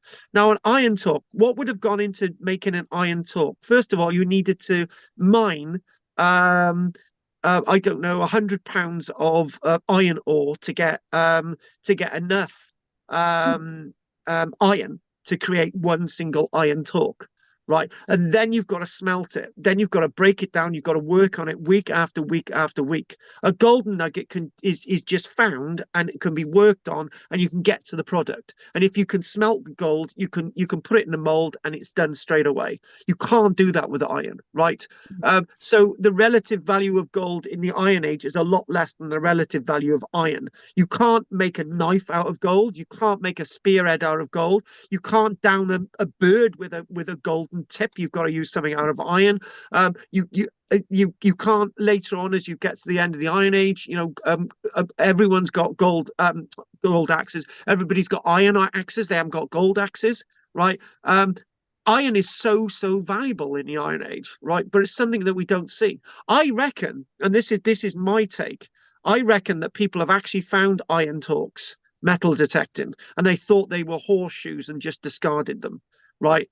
I reckon they have been found, but because they've got no relative value, this is why the Treasure Trove Act has been changed, right? To not just value the metal, but to value the importance of the archaeology. So hopefully, I'm hoping, massive fingers crossed, that we will find one or two iron torques in a British context.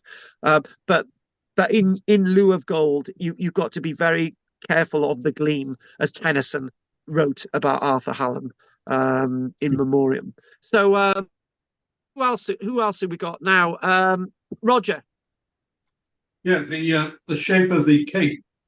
From what you showed, are we sure that one on the model, the instruction, is actually the full shape? No. Quite well, a little less, which could have been only part, like a shield across the front. The thing is, they reckon they reconstructed it, right? But then again, to me, it doesn't seem to be right. But who knows? Without Pete had seen a reconstruction, but seeing those parts, you showed elsewhere, it was very limited, and you think, well, it could be a lot of things. Perhaps I'm not sure it would be that shape. And the second point with this is, I don't think you mentioned what was found with the pieces that were dug up. Well, this is what we're going to do in part 2 after the break. Yeah, we will do. Okay, with it to give us an idea, and it could be, as Margaret was saying, with different things were in animals. Very difficult, I would think, unless perhaps you got stuck with it to age it better, and perhaps saying, being gold and still worth something, then it would have been for an important person, very special, but depending what went with it, perhaps. Okay. I don't know if you're going to stay with us or come back with us after the break. But this is exactly why I wanted you in my performance in February. And what you've just said now would be brilliant if I can get what we're going to do in the performance. We're gonna actually have a big sort of thing with the gold cape on it. I might even be able to get somebody to do a 3D print of the gold cape. And what we're going to do, we're going to have you on stage, Roger, and you're just going to drop it. Drop what? The gold cape. Oh. Can you not wear it? Well, Roger, you've got to lose some weight. Just a little bit of weight. Or if you're as thin as Kieran, right, you can do it. Right. You have to wear a skirt or something? What's that? Do I have to wear a skirt or something, or? Oh yeah. Oh, that's good. Well, Adam's going along wearing a skirt. Any excuse, yeah. Any excuse. Right. Okay. We want our break in a moment. Yeah. Anything from you, Andy, and then we'll do Adam and Drina. We'll have a quick break. A couple of things. How do they know it's come from one nugget? Good point. They say it's come from one nugget. Yeah, but that's a lot of an oral tradition going back a very long way. would have to be an enormous nugget, wouldn't it? Yeah, I think that was made up, actually. I'm dubious about that, but okay. Let's just look at this logically, right? Let's Andy. We're gonna get Adam and Drina, and you and I are gonna discuss this together like men, right? We're gonna do that in a moment. Drina, anything you want to say? Yeah, two things. I read somewhere it was made out of one sheet of gold, not one nugget. And the other thing is that it occurs to me that you couldn't put it on by yourself. You'd have to be dressed, which indicates somebody who's important to me. Or somebody who had a disability. Well, yes, I'm not. No, the thing is that the point to be made there is actually a point, right? Andy, we've got to do that issue that you mentioned in a moment, but for example, in Viking society, people who had certain obviously this is thousands of years later, people who had disabilities were elevated in society. We see this with American societies as well, that people with certain disabilities were elevated in societies. You look at you look at our Neolithic Shenandoah caveman, right? He was which was discovered in the mid 1950s. He was disabled. He lived to nearly 50 years old. He was a Neanderthal man, right? He lived till 50, right? He had problems walking. He had problems with his limbs. I think we worked out he was sort of more or less blind. He couldn't hear, but he lived till his 50s, right? You can't say he wasn't looked after because he had been. And the other point as well is, right, since I've been living in this building, right, there's beams everywhere, right? After banging my head several times on these beams, right, when I was building it, right, I have hardly banged my head on any of these beams since. Your body gets used to it. Your body gets used to movement, right? And that's the point. In archaeology, I think we're slowly getting to the point that we can actually detect people's disability from the way things were constructed. And maybe back to that cape where I don't think all the answers are there. And maybe, Drina, me and Andy can have a quick chat about that in a moment. Adam, quickly. If you covered this, Carl, I might have missed it, but are all of the fragments that were found for the Cape all within the reconstruction? Or No, they're not. Is there a few reconstructions then? Do you know, or there's just the reconstruction, right? Yeah. And that's it. Yeah. Right. And that is the problem. Yeah. Right, so me and Andy now. Thank you for that, Adam. If you haven't got anything else, right, Andy, what makes you think it's more than one nugget? Well, let's have a chat about this quickly. Well, in order to work the gold into that shape, now gold's very malleable and can be worked quite a long way, but to hammer out one nugget into that, it would be a very big nugget. And there would be no point. You know, you could, well, unless that's all you've got, but it would be much easier to make it out of lots of smaller pieces hammered together, you know. And my issue with all of this is my issue not being a metallurgist, but then using have they analyzed the signature of the gold for the whole thing? Right, I reckon the answer is no. Right, some of this metallurgical analysis is going to be destructive. Right, have they scanned every single piece of the gold on it? Right, do they know it's from one nugget? Right, so that is a very, very important point. Believing constantly what people are telling you, it's made of one nugget. For example, we've so far tonight we've done about 3 or 4 different descriptors, and each descriptor is saying something different. I've done that deliberately, right? So when we get to the final descriptor, we'll come across something else in the future. We will do mold Cape Part 2, but it won't be as long. I'll just read out what we've got and so on. That's going to be very different. That's going to be contemporary from the 1830s. We're not even sure when this was discovered, whether it was 1831 or 1833, because one thing says one thing and one thing says another. And obviously Peter asked, you know, where's all the other stuff? What's the relation with this and what's the relation with that? And and in many ways, that's why I want to do the live evening. That's why we're doing these things, to try and get you to think, because one of the one of the hardest things in archaeology is to hear a lecture and to disagree with everything that the lecturer is saying, right? And then not being able to say anything, and then being told that because they're more academic than you, everything that they're saying is right. So we're talking about the Bible, right? So yeah, and Andy's anything else about that, Andy, before we have a break? Yeah, analytically wise, they can detect where gold has come from, the source of the gold. Yes. But as far as I know, you can't do individual nuggets. So it would just be that all that gold came from wherever, North Wales, let's just say for the sake of argument, because it's nearby. Not. I just can't see how they can say that. So I think that's probably something that's got lost in translation. Can I just do I just want to double check something. I just want to do gold melting point again, right? Okay, let's do the temperature of the gold melting point. I may have got that wrong. Right, so okay. Right, okay, I haven't got the gold melting point wrong too much. It's 1064 degrees C. That's the melting point of gold, right? Okay, 1064 degrees C. Right.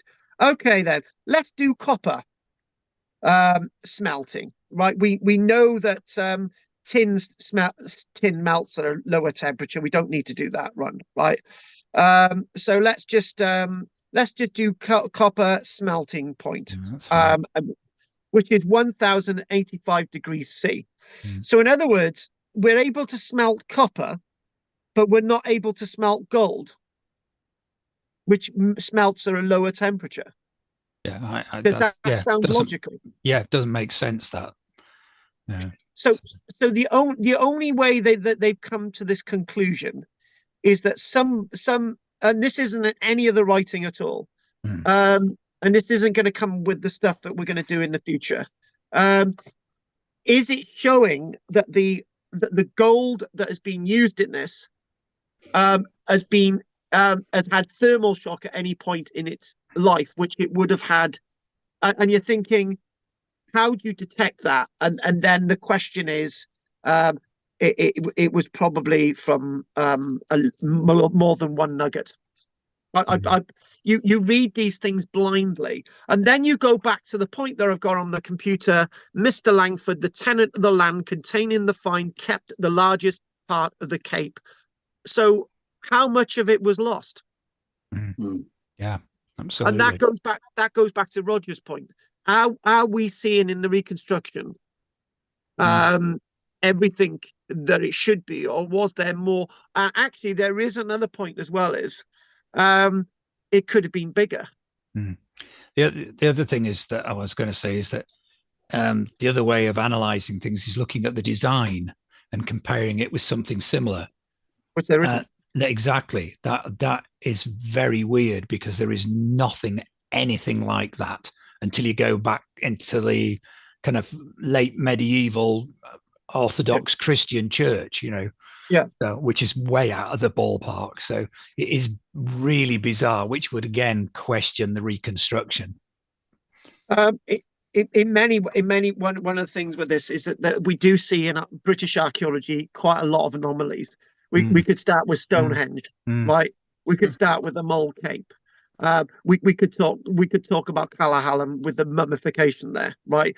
But it then goes back to the original thing that I said, that in we've got percentages of prehistory that have survived, right? Yeah. In the 2%. If you want to argue 10%, then we've still got 90% that ain't. Right, so maybe there was another Stonehenge. Maybe there was this, and maybe was that. When, for example, we look at Stonehenge, in all our Stonehenge lectures, right? In every single Stonehenge lecture, not a single one of you, or I didn't realize this. I've only just thought it now, right? Maybe where they're finding other holes with blue stones in it, there was another standing stone circle, right? Exactly the same as Stonehenge, but it disappeared, right? Like 90% of British archaeology. Or how do you make for example, how for example do you make a stone circle site like Stonehenge disappear? Well, you can. It would happen, right? There are monuments in British archaeology that are completely disappeared. If you want to look at, okay, the best point is if you want to look at Roman London, right? There is Roman London, there was stone everywhere, right? There was brick everywhere. So if you want to look at the percentage of Roman London that's actually survived above ground, you're looking at about 1 to 2%. And that's in the Roman period. How the hell do we see these things in prehistory surviving? Yeah, the other thing is that the even Stonehenge, there are lots of stone circles, so you can see a progression in the development and style there, but not with this. There is nothing relates to it whatsoever. Which is odd. I mean, that doesn't mean to say that somebody came up with something unique. We know that happens, but it's just a bit odd. That makes it very interesting as well, of course. But it certainly does. It certainly does. So what we're going to do now, we're going to have a short break, and Kieran, hopefully, I need to have a chat with you at the end, just you and me, okay? Men to men, okay? Mano on mano, right? Ooh. No worries. I got a very Welsh name, Langford. Right, so we're gonna take a break, and we're gonna cue a 10-minute break, and I don't think we're gonna have any time to do anything else tonight other than the mold cape. So we're gonna have we'll have a shorter break. We'll have how long does it take to boil a cup of tea? We'll be back at 9:25, so you've got 6 minutes, all of you. Kieran, get the kettle on. Andy, get the tea ready. Biscuits, Adam, just Gina, don't take your glasses off because you look beautiful with them and without. So there you go. I'll be back. And Kieran, talk to Margaret about her library. Go on, Margaret. Hi, Margaret. Hi. My best friend lives in Tasmania. Sorry? My best friend lives in Tasmania. Oh, what part of Tasmania? She lives in Ross. Oh, yeah, over on it's more the east coast. I'm right on the west coast in Rosebery. Yeah. In the mining area. Sounds nice. This library that I have, Carl was contacted by somebody whose father had died, and he had a lifetime's worth of books and artifacts, thousands of books and artifacts, and that all the most important ones had gone to museums and libraries, but there were about 300 left, and would we like them? So Carl said yes, but that somehow or other they've ended up in my garage. I was the only one that had room to put them. And so I've got 300 archaeology books in my garage at the moment. Still waiting for Carl to come and collect them. Nearly 2 years on.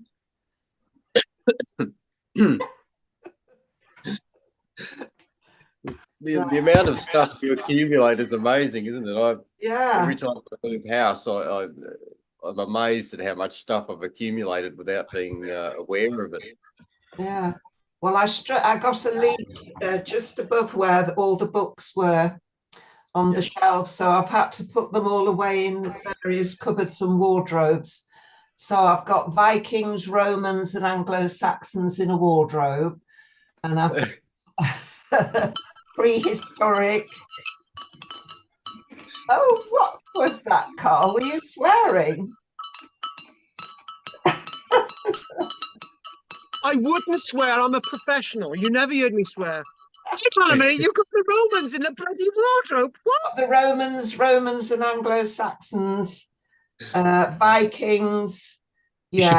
You should put the Normans in there as well. You've got all the invaders locked up, which is a good idea. I've got all the Cumbrians are in a box, and it's not as easy to pick things out now, unfortunately. Hang on, can you just stop 1 minute? Can you lift this up, right? what you're saying, this is a new chat up line. Tony's going to never forgive you for this, right? So you're going to say, come on, young men, come and see the Romans in my cupboard, in my bedroom. That's disgusting. Well, you never know. Might do. Oh, to try, isn't it? Do you want to come and see the Romans and the Vikings in my cupboard?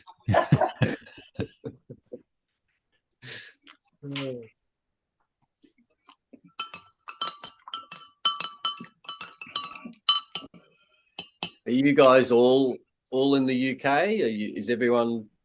Yeah. Yeah. I lived in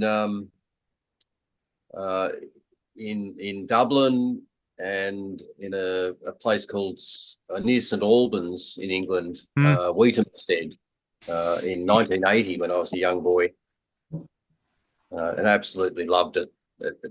There's no other place in the world where I've ever felt so much at home.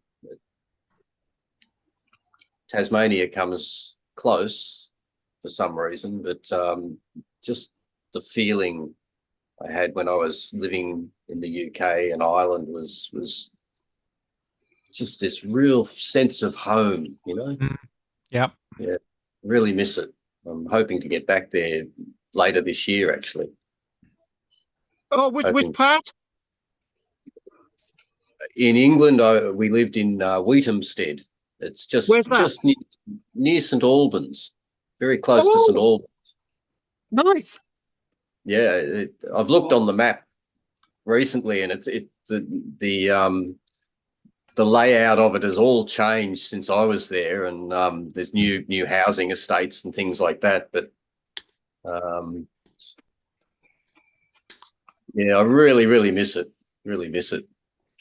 I was hoping to come over and do some narrowboating later this year, actually. Oh, people go with you. Yeah, definitely. Yes, please. No, Pete used to be in the Royal Navy. I did it not. Just be careful. I was in the merchant navy. Yeah. You're taking risk. I went to sea. My brothers are in the Royal Navy. Wow. Are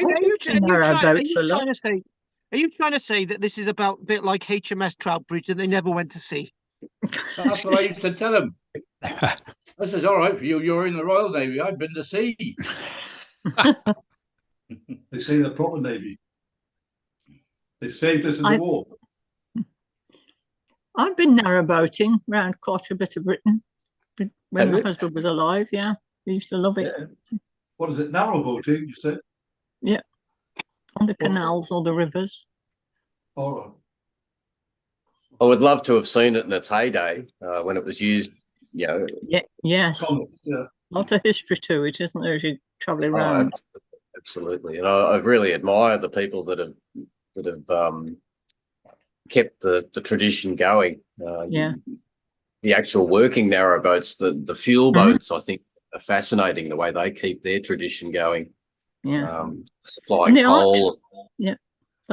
And the art tradition is special on the boats, aren't they? There, you don't see that anywhere else. Decorated.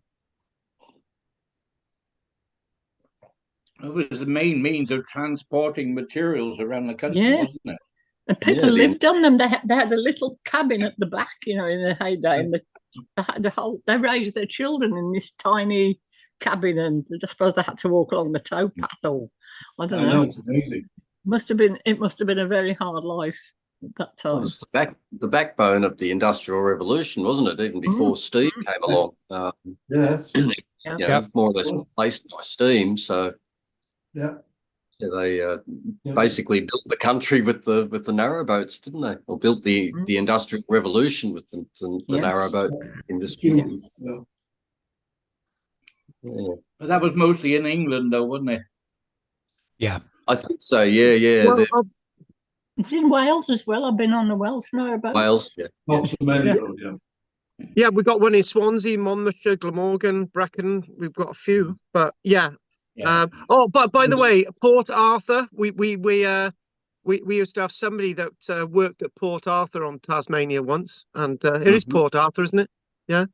And obviously what we've got is Pewsey. That's great for canal boating as well. And somebody says the they're talking about the Tasmanian tiger still survived the Thylacine.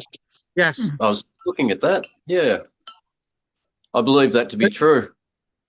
Apparently back in the early, I think it was the late 20s or the 30s here in Australia, the government transferred a whole heap of Tasmanian tigers to a national park in South Australia to try to conserve them, and never told anyone what they'd done. And this video I was just looking at, they apparently lied about the extinction of them. And there are people here in Tasmania who move around the bush and are quite intimate with travelling in the wilderness here, and they claim that they've sighted them and found bones that are quite recent. No, I've seen so them. Yeah. I don't believe they are extinct. I do believe they still exist in South Australia in this national park that is quite remote and impenetrable by people. Maybe for that reason, to hide things in there. Yeah, we've even got dodos there from Madagascar by the sounds of it. Well, it wouldn't surprise me if they'd taken all these so-called extinct species and put examples of them all in this one national park. So they've got a Jurassic Park again, like a seed bank sort of a thing, and they can manipulate the story of what's going on. I've got no idea. Like it would make a good movie. On that note, on that note, we've got to crack on. So we got half an hour to do this. Before Roger disappears, I was going to have my my bacon rasher frazzle sandwich, but I won't. We'll crack on. You're a vegetarian. You can't have bacon. Does it look like bacon? There's no meat in these, is there, you silly woman? Oh, did you know that, Margaret? Roger, shut up. Right, okay. Okay, we've got half an hour, no more, and then we'll call it a day. So we'll get back to the images and let's crack on. Roger, are you staying with us for the next bit? Yes, I'm alive tonight, so I've cut back on my charity work, so I'm a bit more alive. Although my sight tests me, but not too bad tonight. Not much writing to look at. Do you know what? Since I've had my new glasses, my eyesight seems to be better in the right eye. I don't know why that is, or it must have been me being attacked by that cat the other day that shocked me a little bit. Right. Eye disease. You're lucky. Well, me and Peter had cat disease, but that's something else. Oh, hello. Right. So again, back to this image. So what we're going to do, we're going to sex this up a bit. So we've got two final descriptors, and I think what I'm going to do is we're going to introduce this statement, right? And the statement goes as follows: there were two mold gold capes. Okay, so when we think there were two mold gold capes, right? This is the other fragments from the other mold gold capes. So from this description on the screen, it says these two fragments of gold from the mold cape survived in the ground for over 2,500 years. Materials are affected in different ways when they are buried. Gold is a very stable material and survives for thousands of years in the ground, but not everything from the mold burial survived. Test what happened to different materials. So what they're saying here is that fabric. There would have been fabric there. Fabric evidence, so there would have been wood there and all the rest of it. But it's interesting in this descriptor that they've actually showing the other mold cape, not the mold cape that we've actually been seeing, not this one. This is from the other. Can you see the difference between that design and this? The other mold cape is of a different design. So if we go to Where's the? Hang on a minute. I've got the. There it is. That there is the second mold cape, represented by 5 fragments reconstructed as a rectangular plaque cut out from a former cape. There is some distortion caused by reworking the plaque's edges. So when you think about it, right, from that very descriptor there, how fresh is the break? How fresh are the breaks on there? Could there have actually been a second complete gold cape at the time of discovery? But that's all that's left of it, right? And that is an interesting point there. So what we're going to do, we're going to read out this as follows, right? So this is a more information. Let's go for it. So this is a bit of information from the other cape. There's a few dates in this, and then we'll conclude.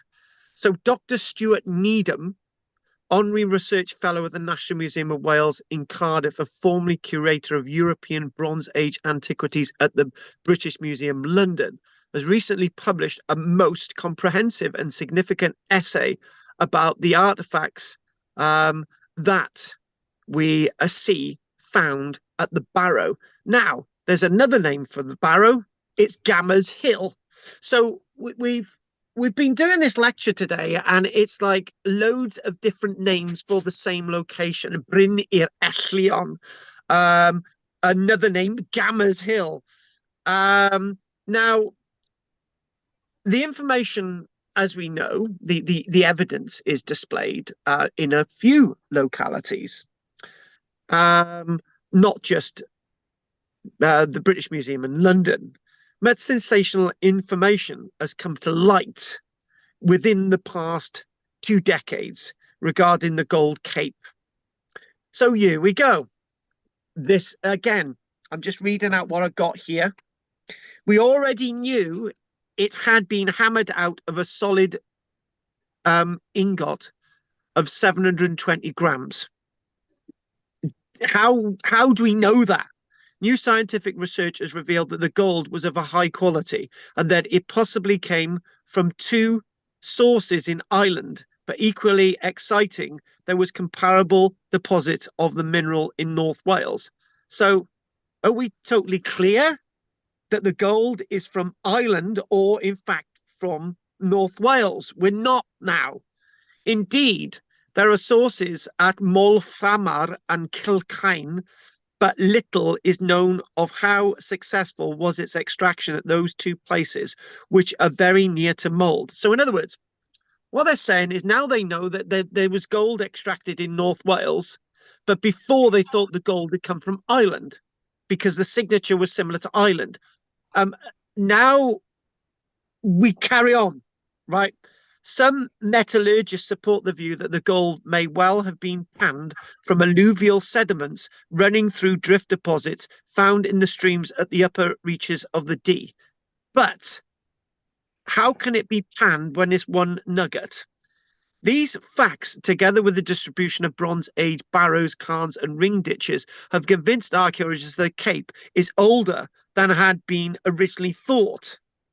Now, one of the big dates that we've got is from 1,600 to 1,300 years BC, which is quite significant. That comes in the period when climatic changes are occurring within our atmosphere.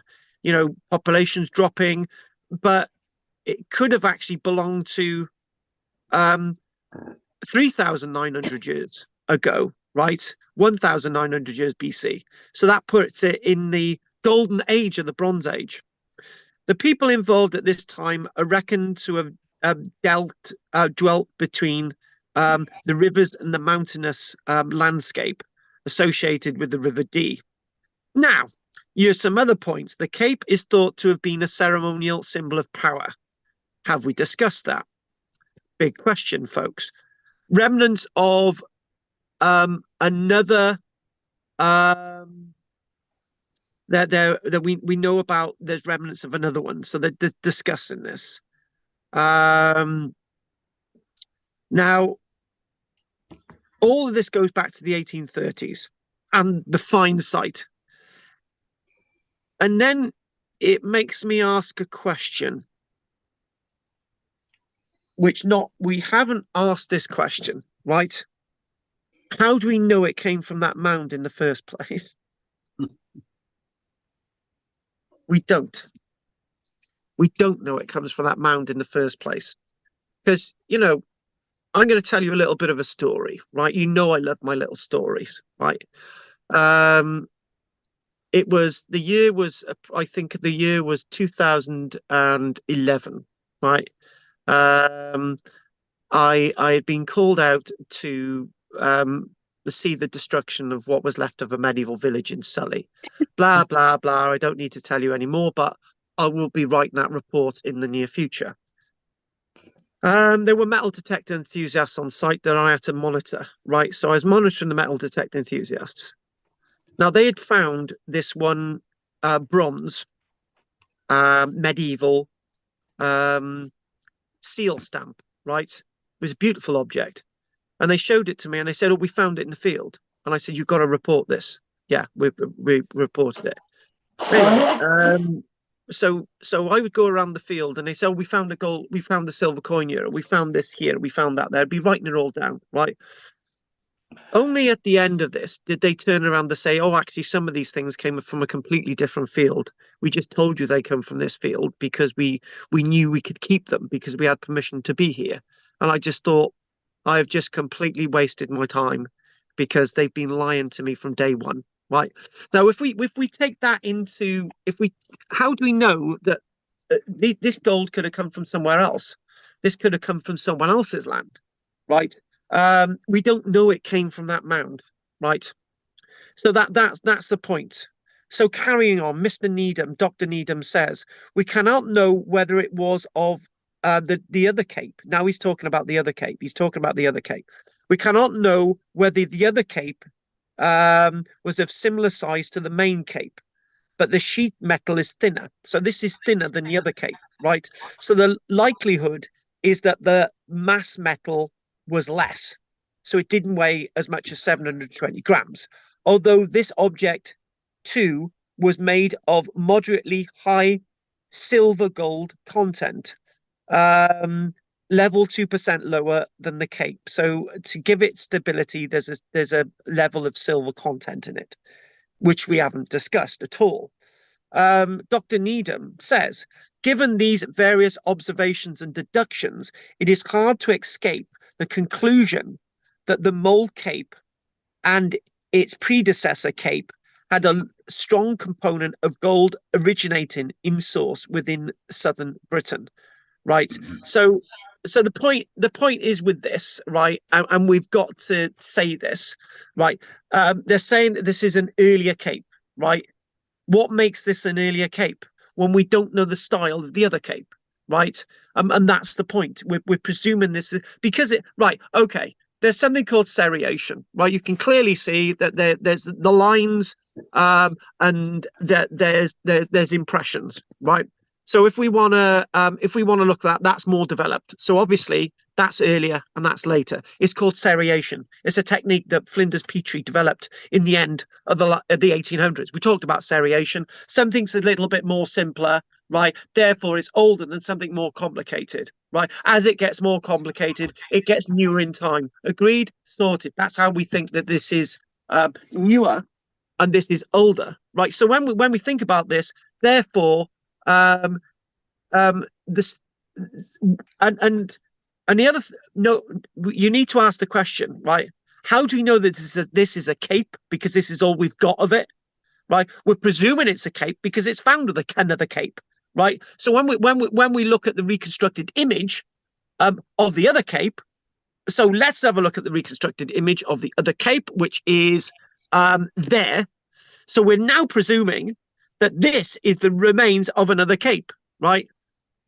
But we can't be sure that this is the remains of another cape. I can't be sure this is the remains of another cape. We're presuming this is the remains of another cape, right? So what we're doing a time team. So they find a medieval piece of pottery which has come from somewhere, and they've reconstructed not only a complete pot, but the house that this pot would have been in, but there's no house there, right? so finally, what we need to do, we need to get all the concluding stuff, right? And hopefully this has put more cat amongst the pigeons. So I'm glad I've done it this way tonight, because it means that when we get the descriptor from the antiquarian, and that might be a big treat, because if I don't find it amongst my things, then I'm gonna buy a copy anyway, just to treat you. So I'm, it's the type of thing I do with Drina. I take her out for a meal, so I got to treat her to some of this information in another lecture. So if we go back to this young lady, so what they're saying, right, is the principle is that they've reconstructed it to look like that. Okay, fair enough. So we're gonna have to go with that. So in this other source, this seems to say that the ceremonial cape of solid sheet gold is more likely to be from 3,900 years ago. And again, it's thought to be a ceremonial dress or religious connections. Now, when we talk about ceremonial, are we thinking about this as religious, or are we thinking about this as being associated with a king or a queen? Right. So again, this says that it was found in 1833 and not 1831. Now, this is something I've read out before. Accounts of the exact circumstances vary, either during the filling of a gravel pit and therefore this fell out, or the quarrying of stone from an obvious mound that the people knew at the time as Goblin's Hill, known as Bryn i'r Ellion, right? And we've chucked in the fact that this was people from a workhouse digging. Now, right. The rule of people working from a workhouse, this needs to be said. If you employ somebody from a workhouse, it must be somebody that isn't competing with somebody that's actually being paid to do a job, right? So whatever they were doing, it was work that nobody else was prepared to do, or it was for a pointless purpose, right? And that, if we take that bit of thing up for a pointless purpose, they were told to dig that mound over there for no reason at all, right? That was probably the true reason. Dig out that mound over there, and just chuck the stone over there and it flattens it, right? That's what they in workhouses, what they used to do, they used to get people to bang a piece of wood all day, right?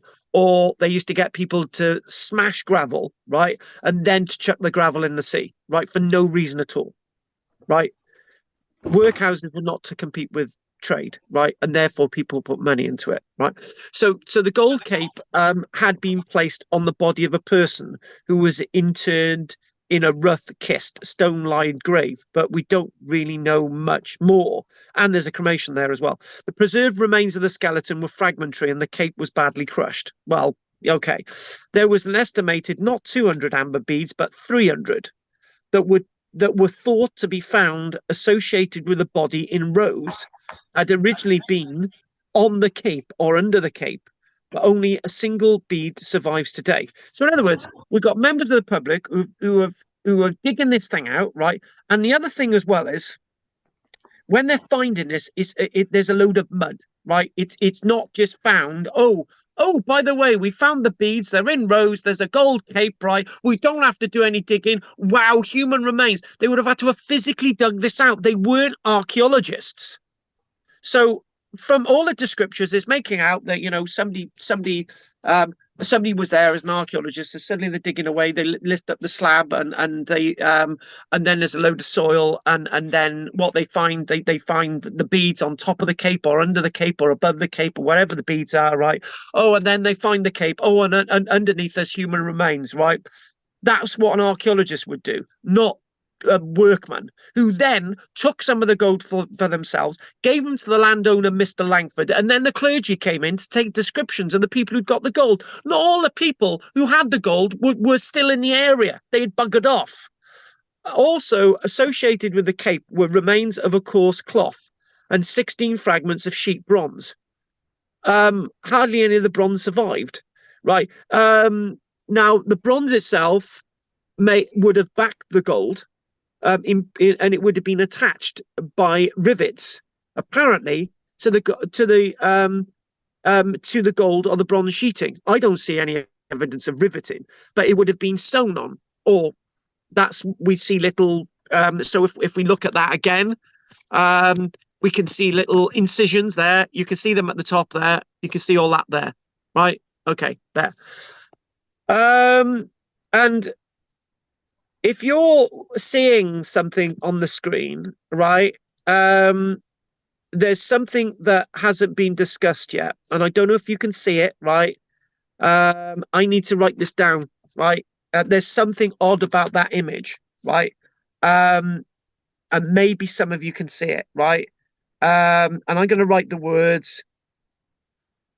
I've written something here, right? Because there's something odd.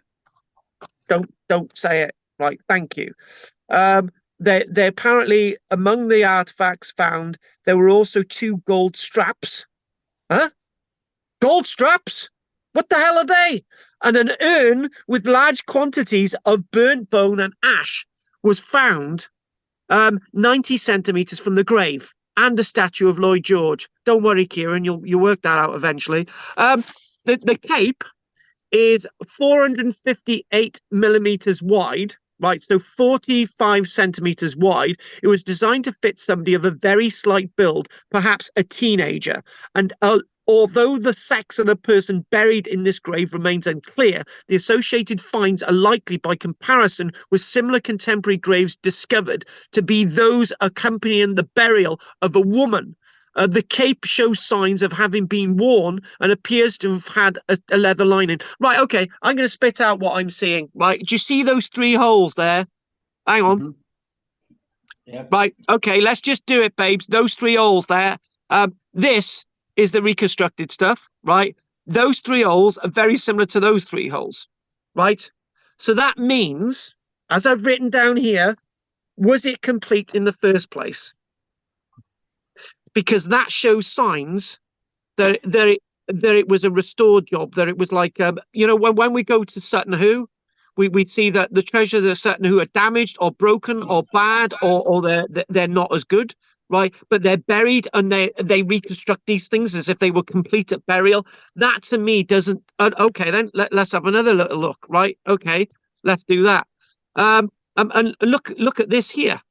It's over here as well. Hang on a minute. Get rid of those things there. Do you see those there on the side? Hang on a minute. Oh, hang on. Stop that. If we go over there, you can start to see little dots, right? What are those little dots? That must mean that there were bits that were repaired, or there's something. This doesn't look like the Place de Resistance cape that we're talking about. This doesn't look as if it was buried as complete and as iridescent as they display it, because nobody is telling you this. Right, carrying on. The cape is considered to be one of the most spectacular examples of prehistoric sheet gold work yet discovered. It is a particular interest as both its form and design is unparalleled. The cape is oval in shape and would cover the shoulders, upper arms, and upper chest of the person wearing it, being higher at the back and lower in the front. Right, okay. But hang on a minute. Does that actually that sort of shows there, right? This is what Roger was on about, right? But when you're wearing it, it looks too balanced. Look at that there. It's not, it says higher at the back and lower in the front. It doesn't look like that to me. The cape extends as far down as the upper body. It would have severely restricted the arm movement. We've said that. So that only the lower arms were usable. If they were disabled, they would need use for their arms. For this reason, the cape would not have been suitable for everyday wear. It seems most probable that the cape was used for ceremonial purposes and may have signified the wearer as a person of spiritual or temporal power, the Bronze Age equivalent of maybe a king, right, or something like that. Now, if we talk more logically about the craftsmanship, right, and again, it showed in another way, right? This is, as you said, there's different ways of portraying this, and this is another reconstruction. Right. So the craftsmanship with this cape was exceptional. We're not going to deny that it is exceptional. We're not going to deny that. The object was beaten out of a single ingot of gold. Right. Just forget about that bit. Right. A task which would have taken considerable time and skill. Why? Why couldn't it have been done out of a sheet? Right. The decoration almost totally fills the object's outer surface so that very little plain gold remains. Okay, we agree with that. That's fine. It has been suggested that this decorative motif mimics multiple strings of beads and or folds of cloth. So in other words, this is meant to mimic folds of cloth and beads, right? Okay, fair enough. Right. Okay. I'm not an artist. Do I understand that? The value of the metal and the quality of the craftsmanship suggests that the cape was produced by a wealthy culture. Okay. I think we've discussed that. Scholars speculate that the makers and owners of the cape were associated with the mine on the Great Orme copper mine. Okay. We'll go with that. The largest copper mine in Northwest Europe, and we're starting to find gold in that part of North Wales. So how do we go on with this? Right. So the decorative motifs, right? Let's just sort of get that on the screen.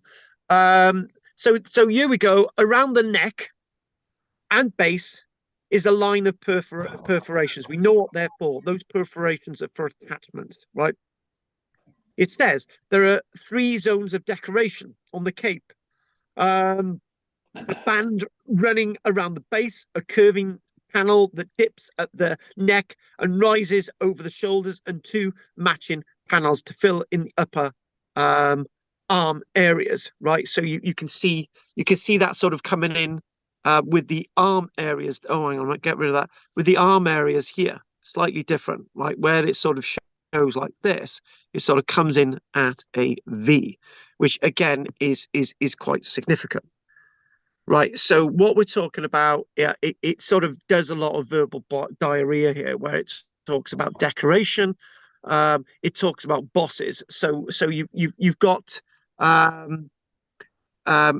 what you're doing is you're pressing into it. You're hammering into this. It's hammered in, right? So you've got stamps that you hammer in, stamps hammering, stamps hammering. This would be a process. But if it's a sheet, right?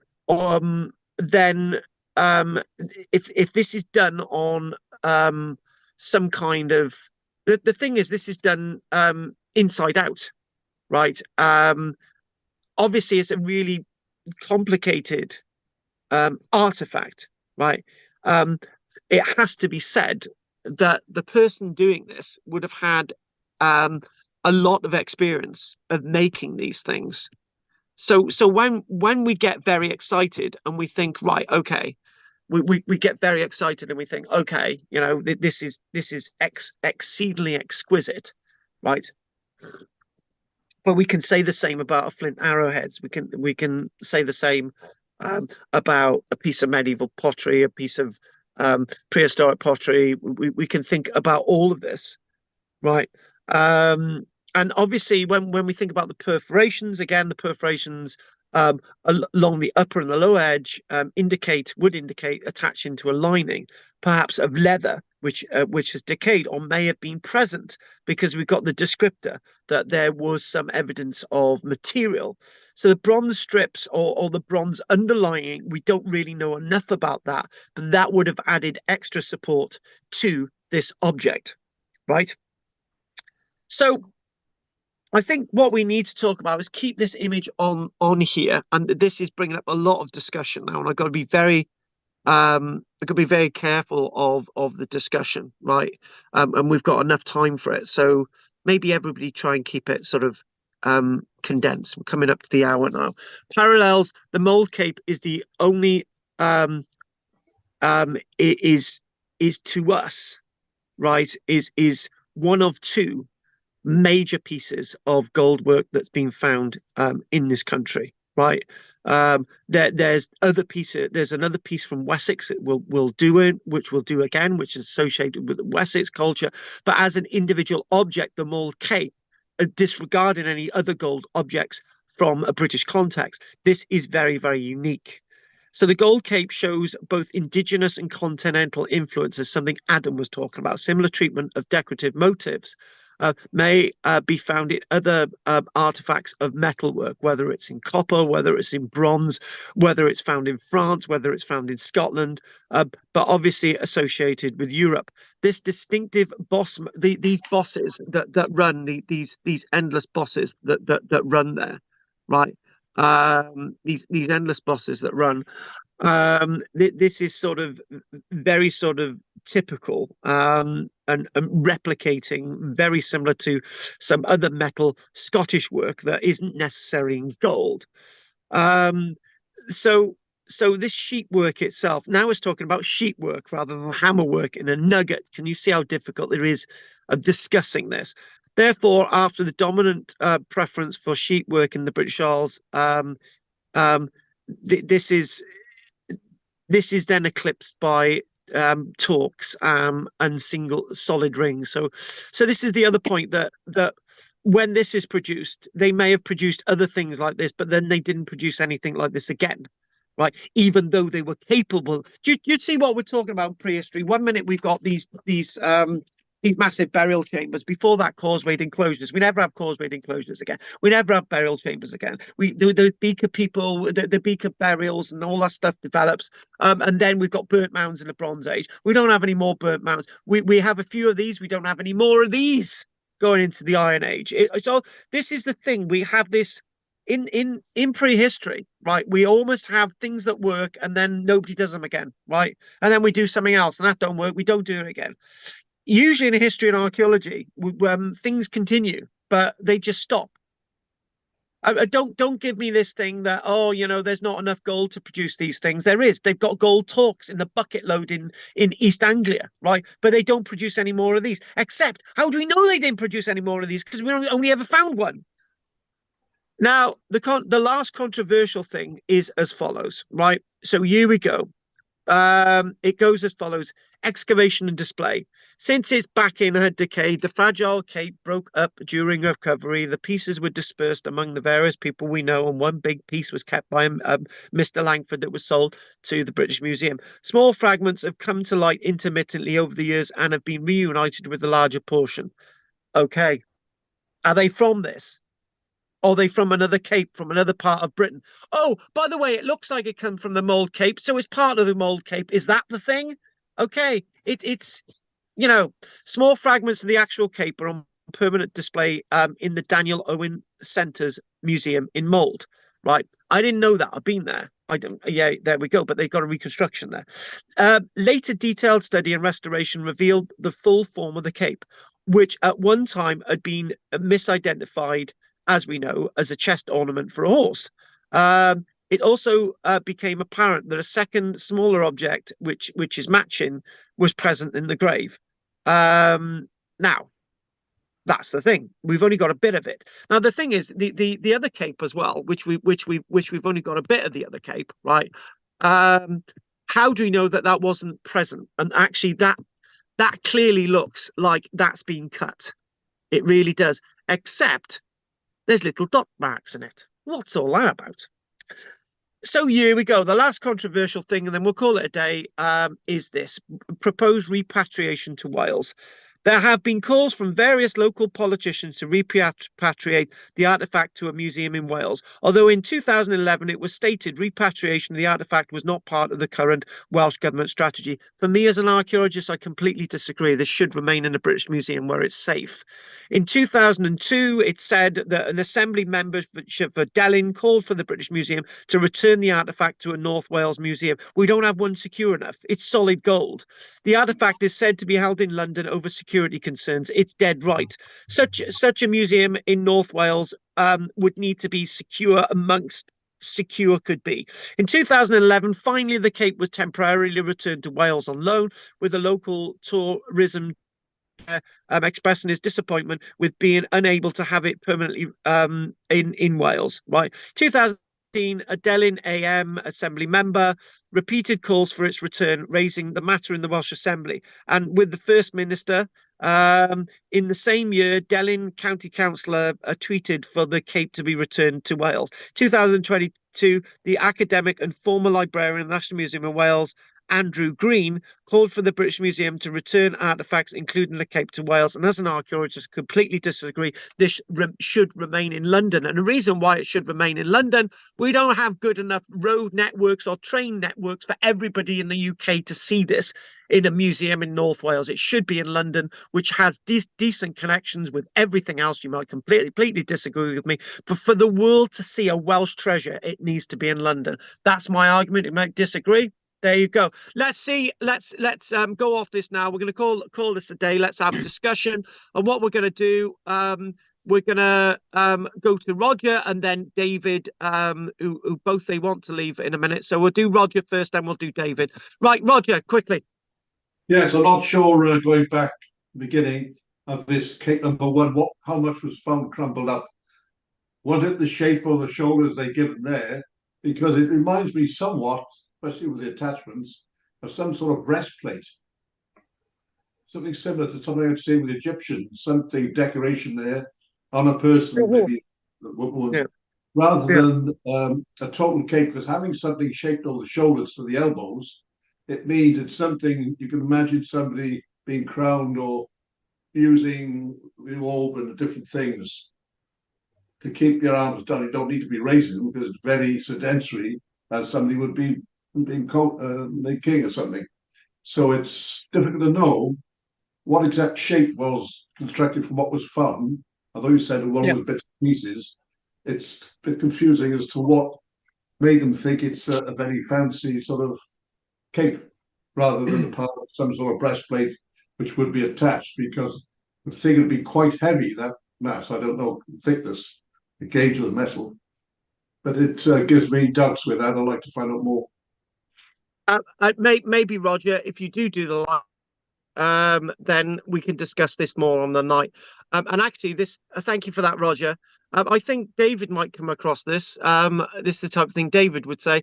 David, would you agree with me? How do we know it was actually worn in the first place if we got so much controversy over it being worn? David? Yeah. You just assume it wasn't made just to lie about. Yeah, it's you know, there's too many questions. Go on. It was made for a purpose. It was made for a purpose. I agree with you, David, but could it have been used for anything other than human use? I don't think so. Okay. That's a question. I'm not saying that there's anything in what I've just said, but it would have been nice to have had your take on that. Anything else, David? No, thank you. Okay, thank you. Yeah. Thank you very much. Night, all. Night, David. Night, David. Hi, David. Night, David. Night. Are you staying with us, Rog? Are you going? Just for a minute, yes. So it's just finish the point. Okay. See if I Okay, right. Okay. By the way, Kieran, I need to have a chat with you at the end, but Kieran, you're next.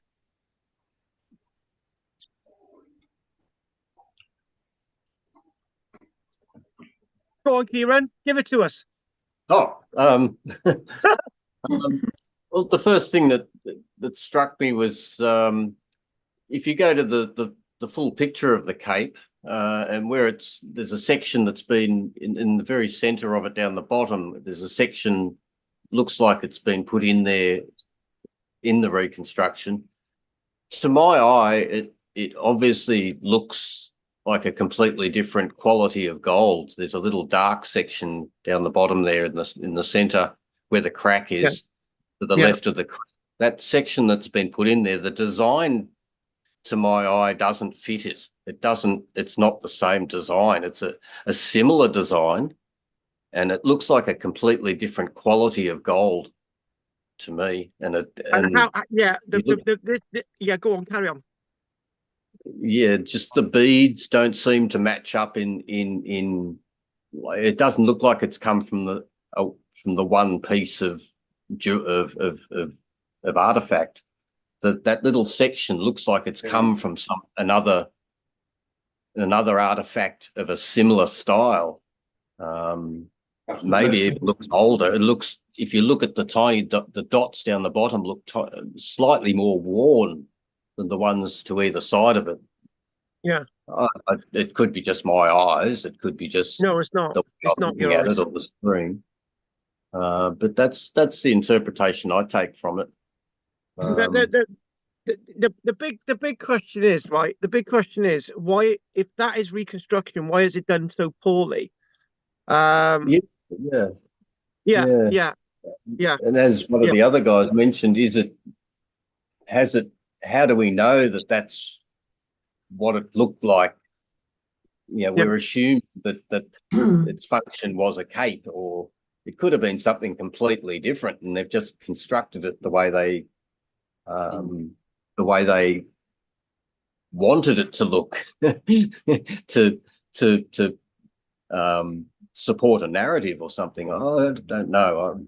I ask questions all the time, but have you finished with that? And I'll chuck something in. Yep. Yeah, I don't know if you've ever seen I used to be a big Trekkie, right? There was a Star Trek episode, right? I'm not going to go into massive detail, but I know it's Star Trek and fiction. But there was an episode where Captain Kirk was captured by these aliens, and he was brought down to a planet, and he had to mate with this human that had crashed on the planet 20 years earlier. They didn't know what a human looked like, and they'd reconstructed this woman completely wrong, right? And Captain Kirk was seeing somebody in his eyes that was a mirage. But when they actually showed the woman badly reconstructed, and Captain Kirk said that's not how she should look. It's been reconstructed wrong. So if you reconstruct something and you've no idea what it looked like, right? There are obviously going to be questions. Yeah, imagination. Exactly. Right, who's next? Adam. Give it to us, Adam. I like what you're saying about where it should stay. I think the British Museum's a really good place for it. I was just wondering if it was to return to Wales, hypothetically, what museums do you think would be substantial enough to hold it? The biggest problem is the National Museum of Wales would be secure enough in Cardiff, except the idea of the National Museum of Wales have transported all their archaeology mainly to St Fagans, which is an open air museum with a new archaeological gallery that wouldn't be secure enough to hold it, right? So in other words, you'd have the Gold Cape, which would be one of the only prehistoric treasures displayed in the main museum in Cardiff, and everyone else to see the archaeology would have to go to the other museum, right? So that wouldn't work. There isn't a museum in North Wales or West Wales or anywhere else in Wales that's secure enough to display this artifact. Yeah. If it's for anyone to break into the British Museum, they've got to get through a lot, right? Yes. And it's not going to happen. And No. if anyone does try it, you've got armed police we don't have that in Wales. We don't have that level of protection. Yeah, I'm with you. Right. Anything else, Adam? No, that's it. Cheers. Thank you very much, Cole. Right. Okay. Next, we're going to do another woman. Peter. No, all fine, thanks. Right. Nothing extra for me. I think I have actually seen it in the British Museum, and as you say, that's where it should stay. Yeah. It'd be no good in Cornwall anyway. Where's that? I don't know where Cornwall is. Thanks for that. Right. We'll do the bald-headed woman. Andy. That there's so much, isn't there? Looking at those pieces that you were showing with the little holes in that clearly was securing it in a broken state to some backing. I kind of think that it was probably broken before it went in there. It obviously got crushed, perhaps, but maybe they crushed it when they put it in the burial as well. So you couldn't use it, like they bent swords and all sorts of other things when they were giving them as offerings, allegedly. But I also think with it being that thin, it would break very easily anyway. So perhaps even if it's got something underneath it. Yeah, but can't think what it's very restrictive because there's no shoulder, is there? I mean, or no flexibility. There's no flexibility at all. So it is a thing you could only wear standing up or sitting down with space around you, and whoever it was, or for whatever. But yeah, very strange. Very strange. It is very, yeah. it is very strange. Exactly. Very strange. Right. Who's next? Who's next? Drina. Do you think it would feel something like wearing a straitjacket? You really couldn't move your arms in that easily, could you? The other, yeah. Can we just go with that? You just said something, and you did said something without knowing it, right? Why do you need to create something like this that you can't move around in? You can easily create something that you can move around in. Yeah. So why? Okay, why are we even having this debate, right? Why don't you? It wouldn't take a lot to make it a little bit bigger, or it wouldn't have taken a lot to sort of have it a little bit more maneuverable, right? And what's the point in it? Yeah, go on, Gina. Oh, I forgot what I was going to say now. I have to say it right. Here it goes. Oh, sorry to interrupt. If it comes back to you, Drina, you can come back after Gobby. Margaret. Perhaps it was made specifically for the person to be buried in it.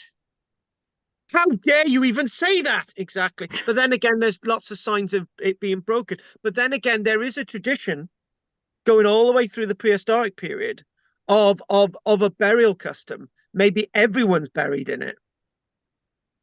Everyone passed down.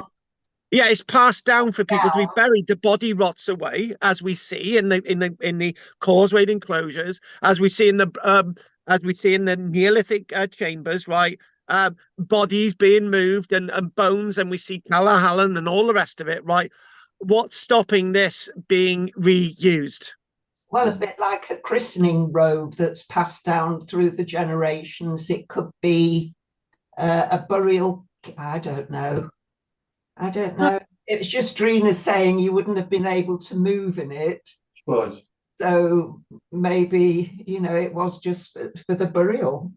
Or might have been making the chief, having the ceremony to make the chief.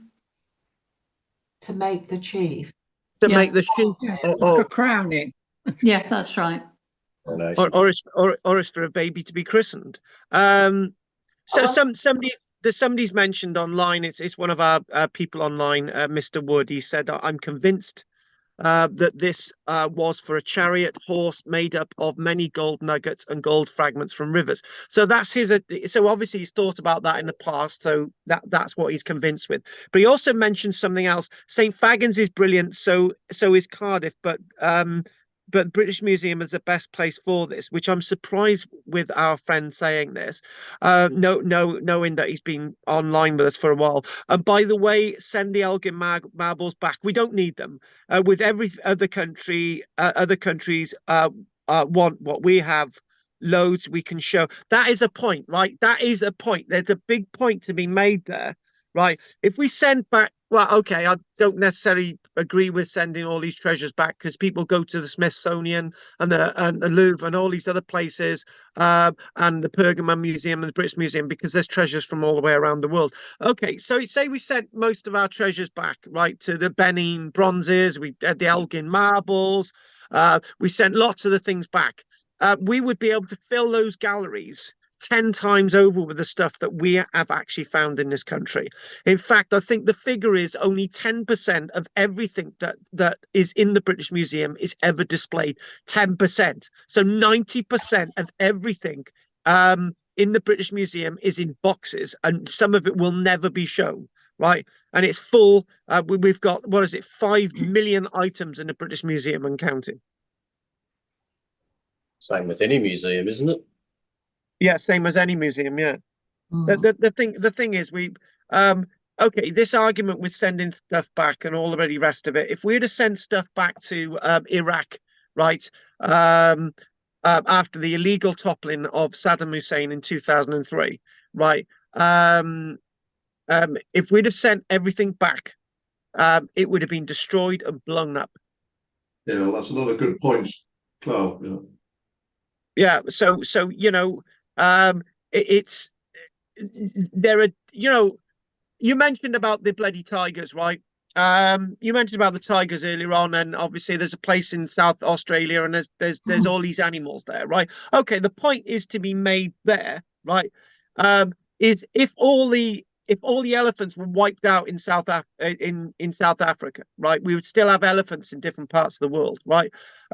If you talk about rhinos being wiped out, you still got examples in other parts of the world, right? So that's great, right? So if you look at that with nature, we've got examples of the world's treasures in different museums, and long may it continue, right? And I'm actually, I got to be honest with you, my first university qualification was based on I was actually quite sort of, let's send these things back to different countries. But that was before we started blowing these things up in Afghanistan and Iraq, right? At that moment, I turned completely the other way.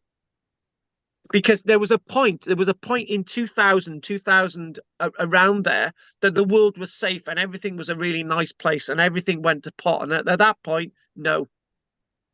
What happened during the London Blitz? Did they have great big cellars under the museum where they put things? It went down in the mines in Derbyshire and Wales. They went down the coal mines, and in Cornwall, I think. Honestly? Yeah, it went down it was placed in the mines. Yeah, and on the tin mines, yeah. And in tunnels, all sorts of things. Tunnels were boarded up. Old tunnels, it was stocked. Basically, tunnels. Actually, no, caves are the best places to store things, because there's a natural regulated temperature in tunnels. I haven't said this for ages. It's roughly about 12.5 degrees C. If there's a nuclear holocaust outside of a cave, right, the temperature is going to remain the same temperature all the time. Oh, that's handy to know. Can I just ask? It just occurred to me. We have things in the museums to look at. Maybe a replica could do.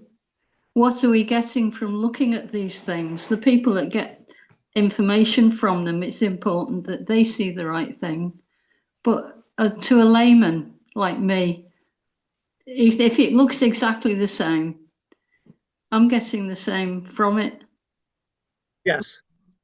So does it? What we're looking. To be honest with you, half the time we don't know if we're looking at the original or not. You look at Hadrian's Wall. Most of it's been rebuilt, or it's been chavved up, right? But we think Hadrian's Wall.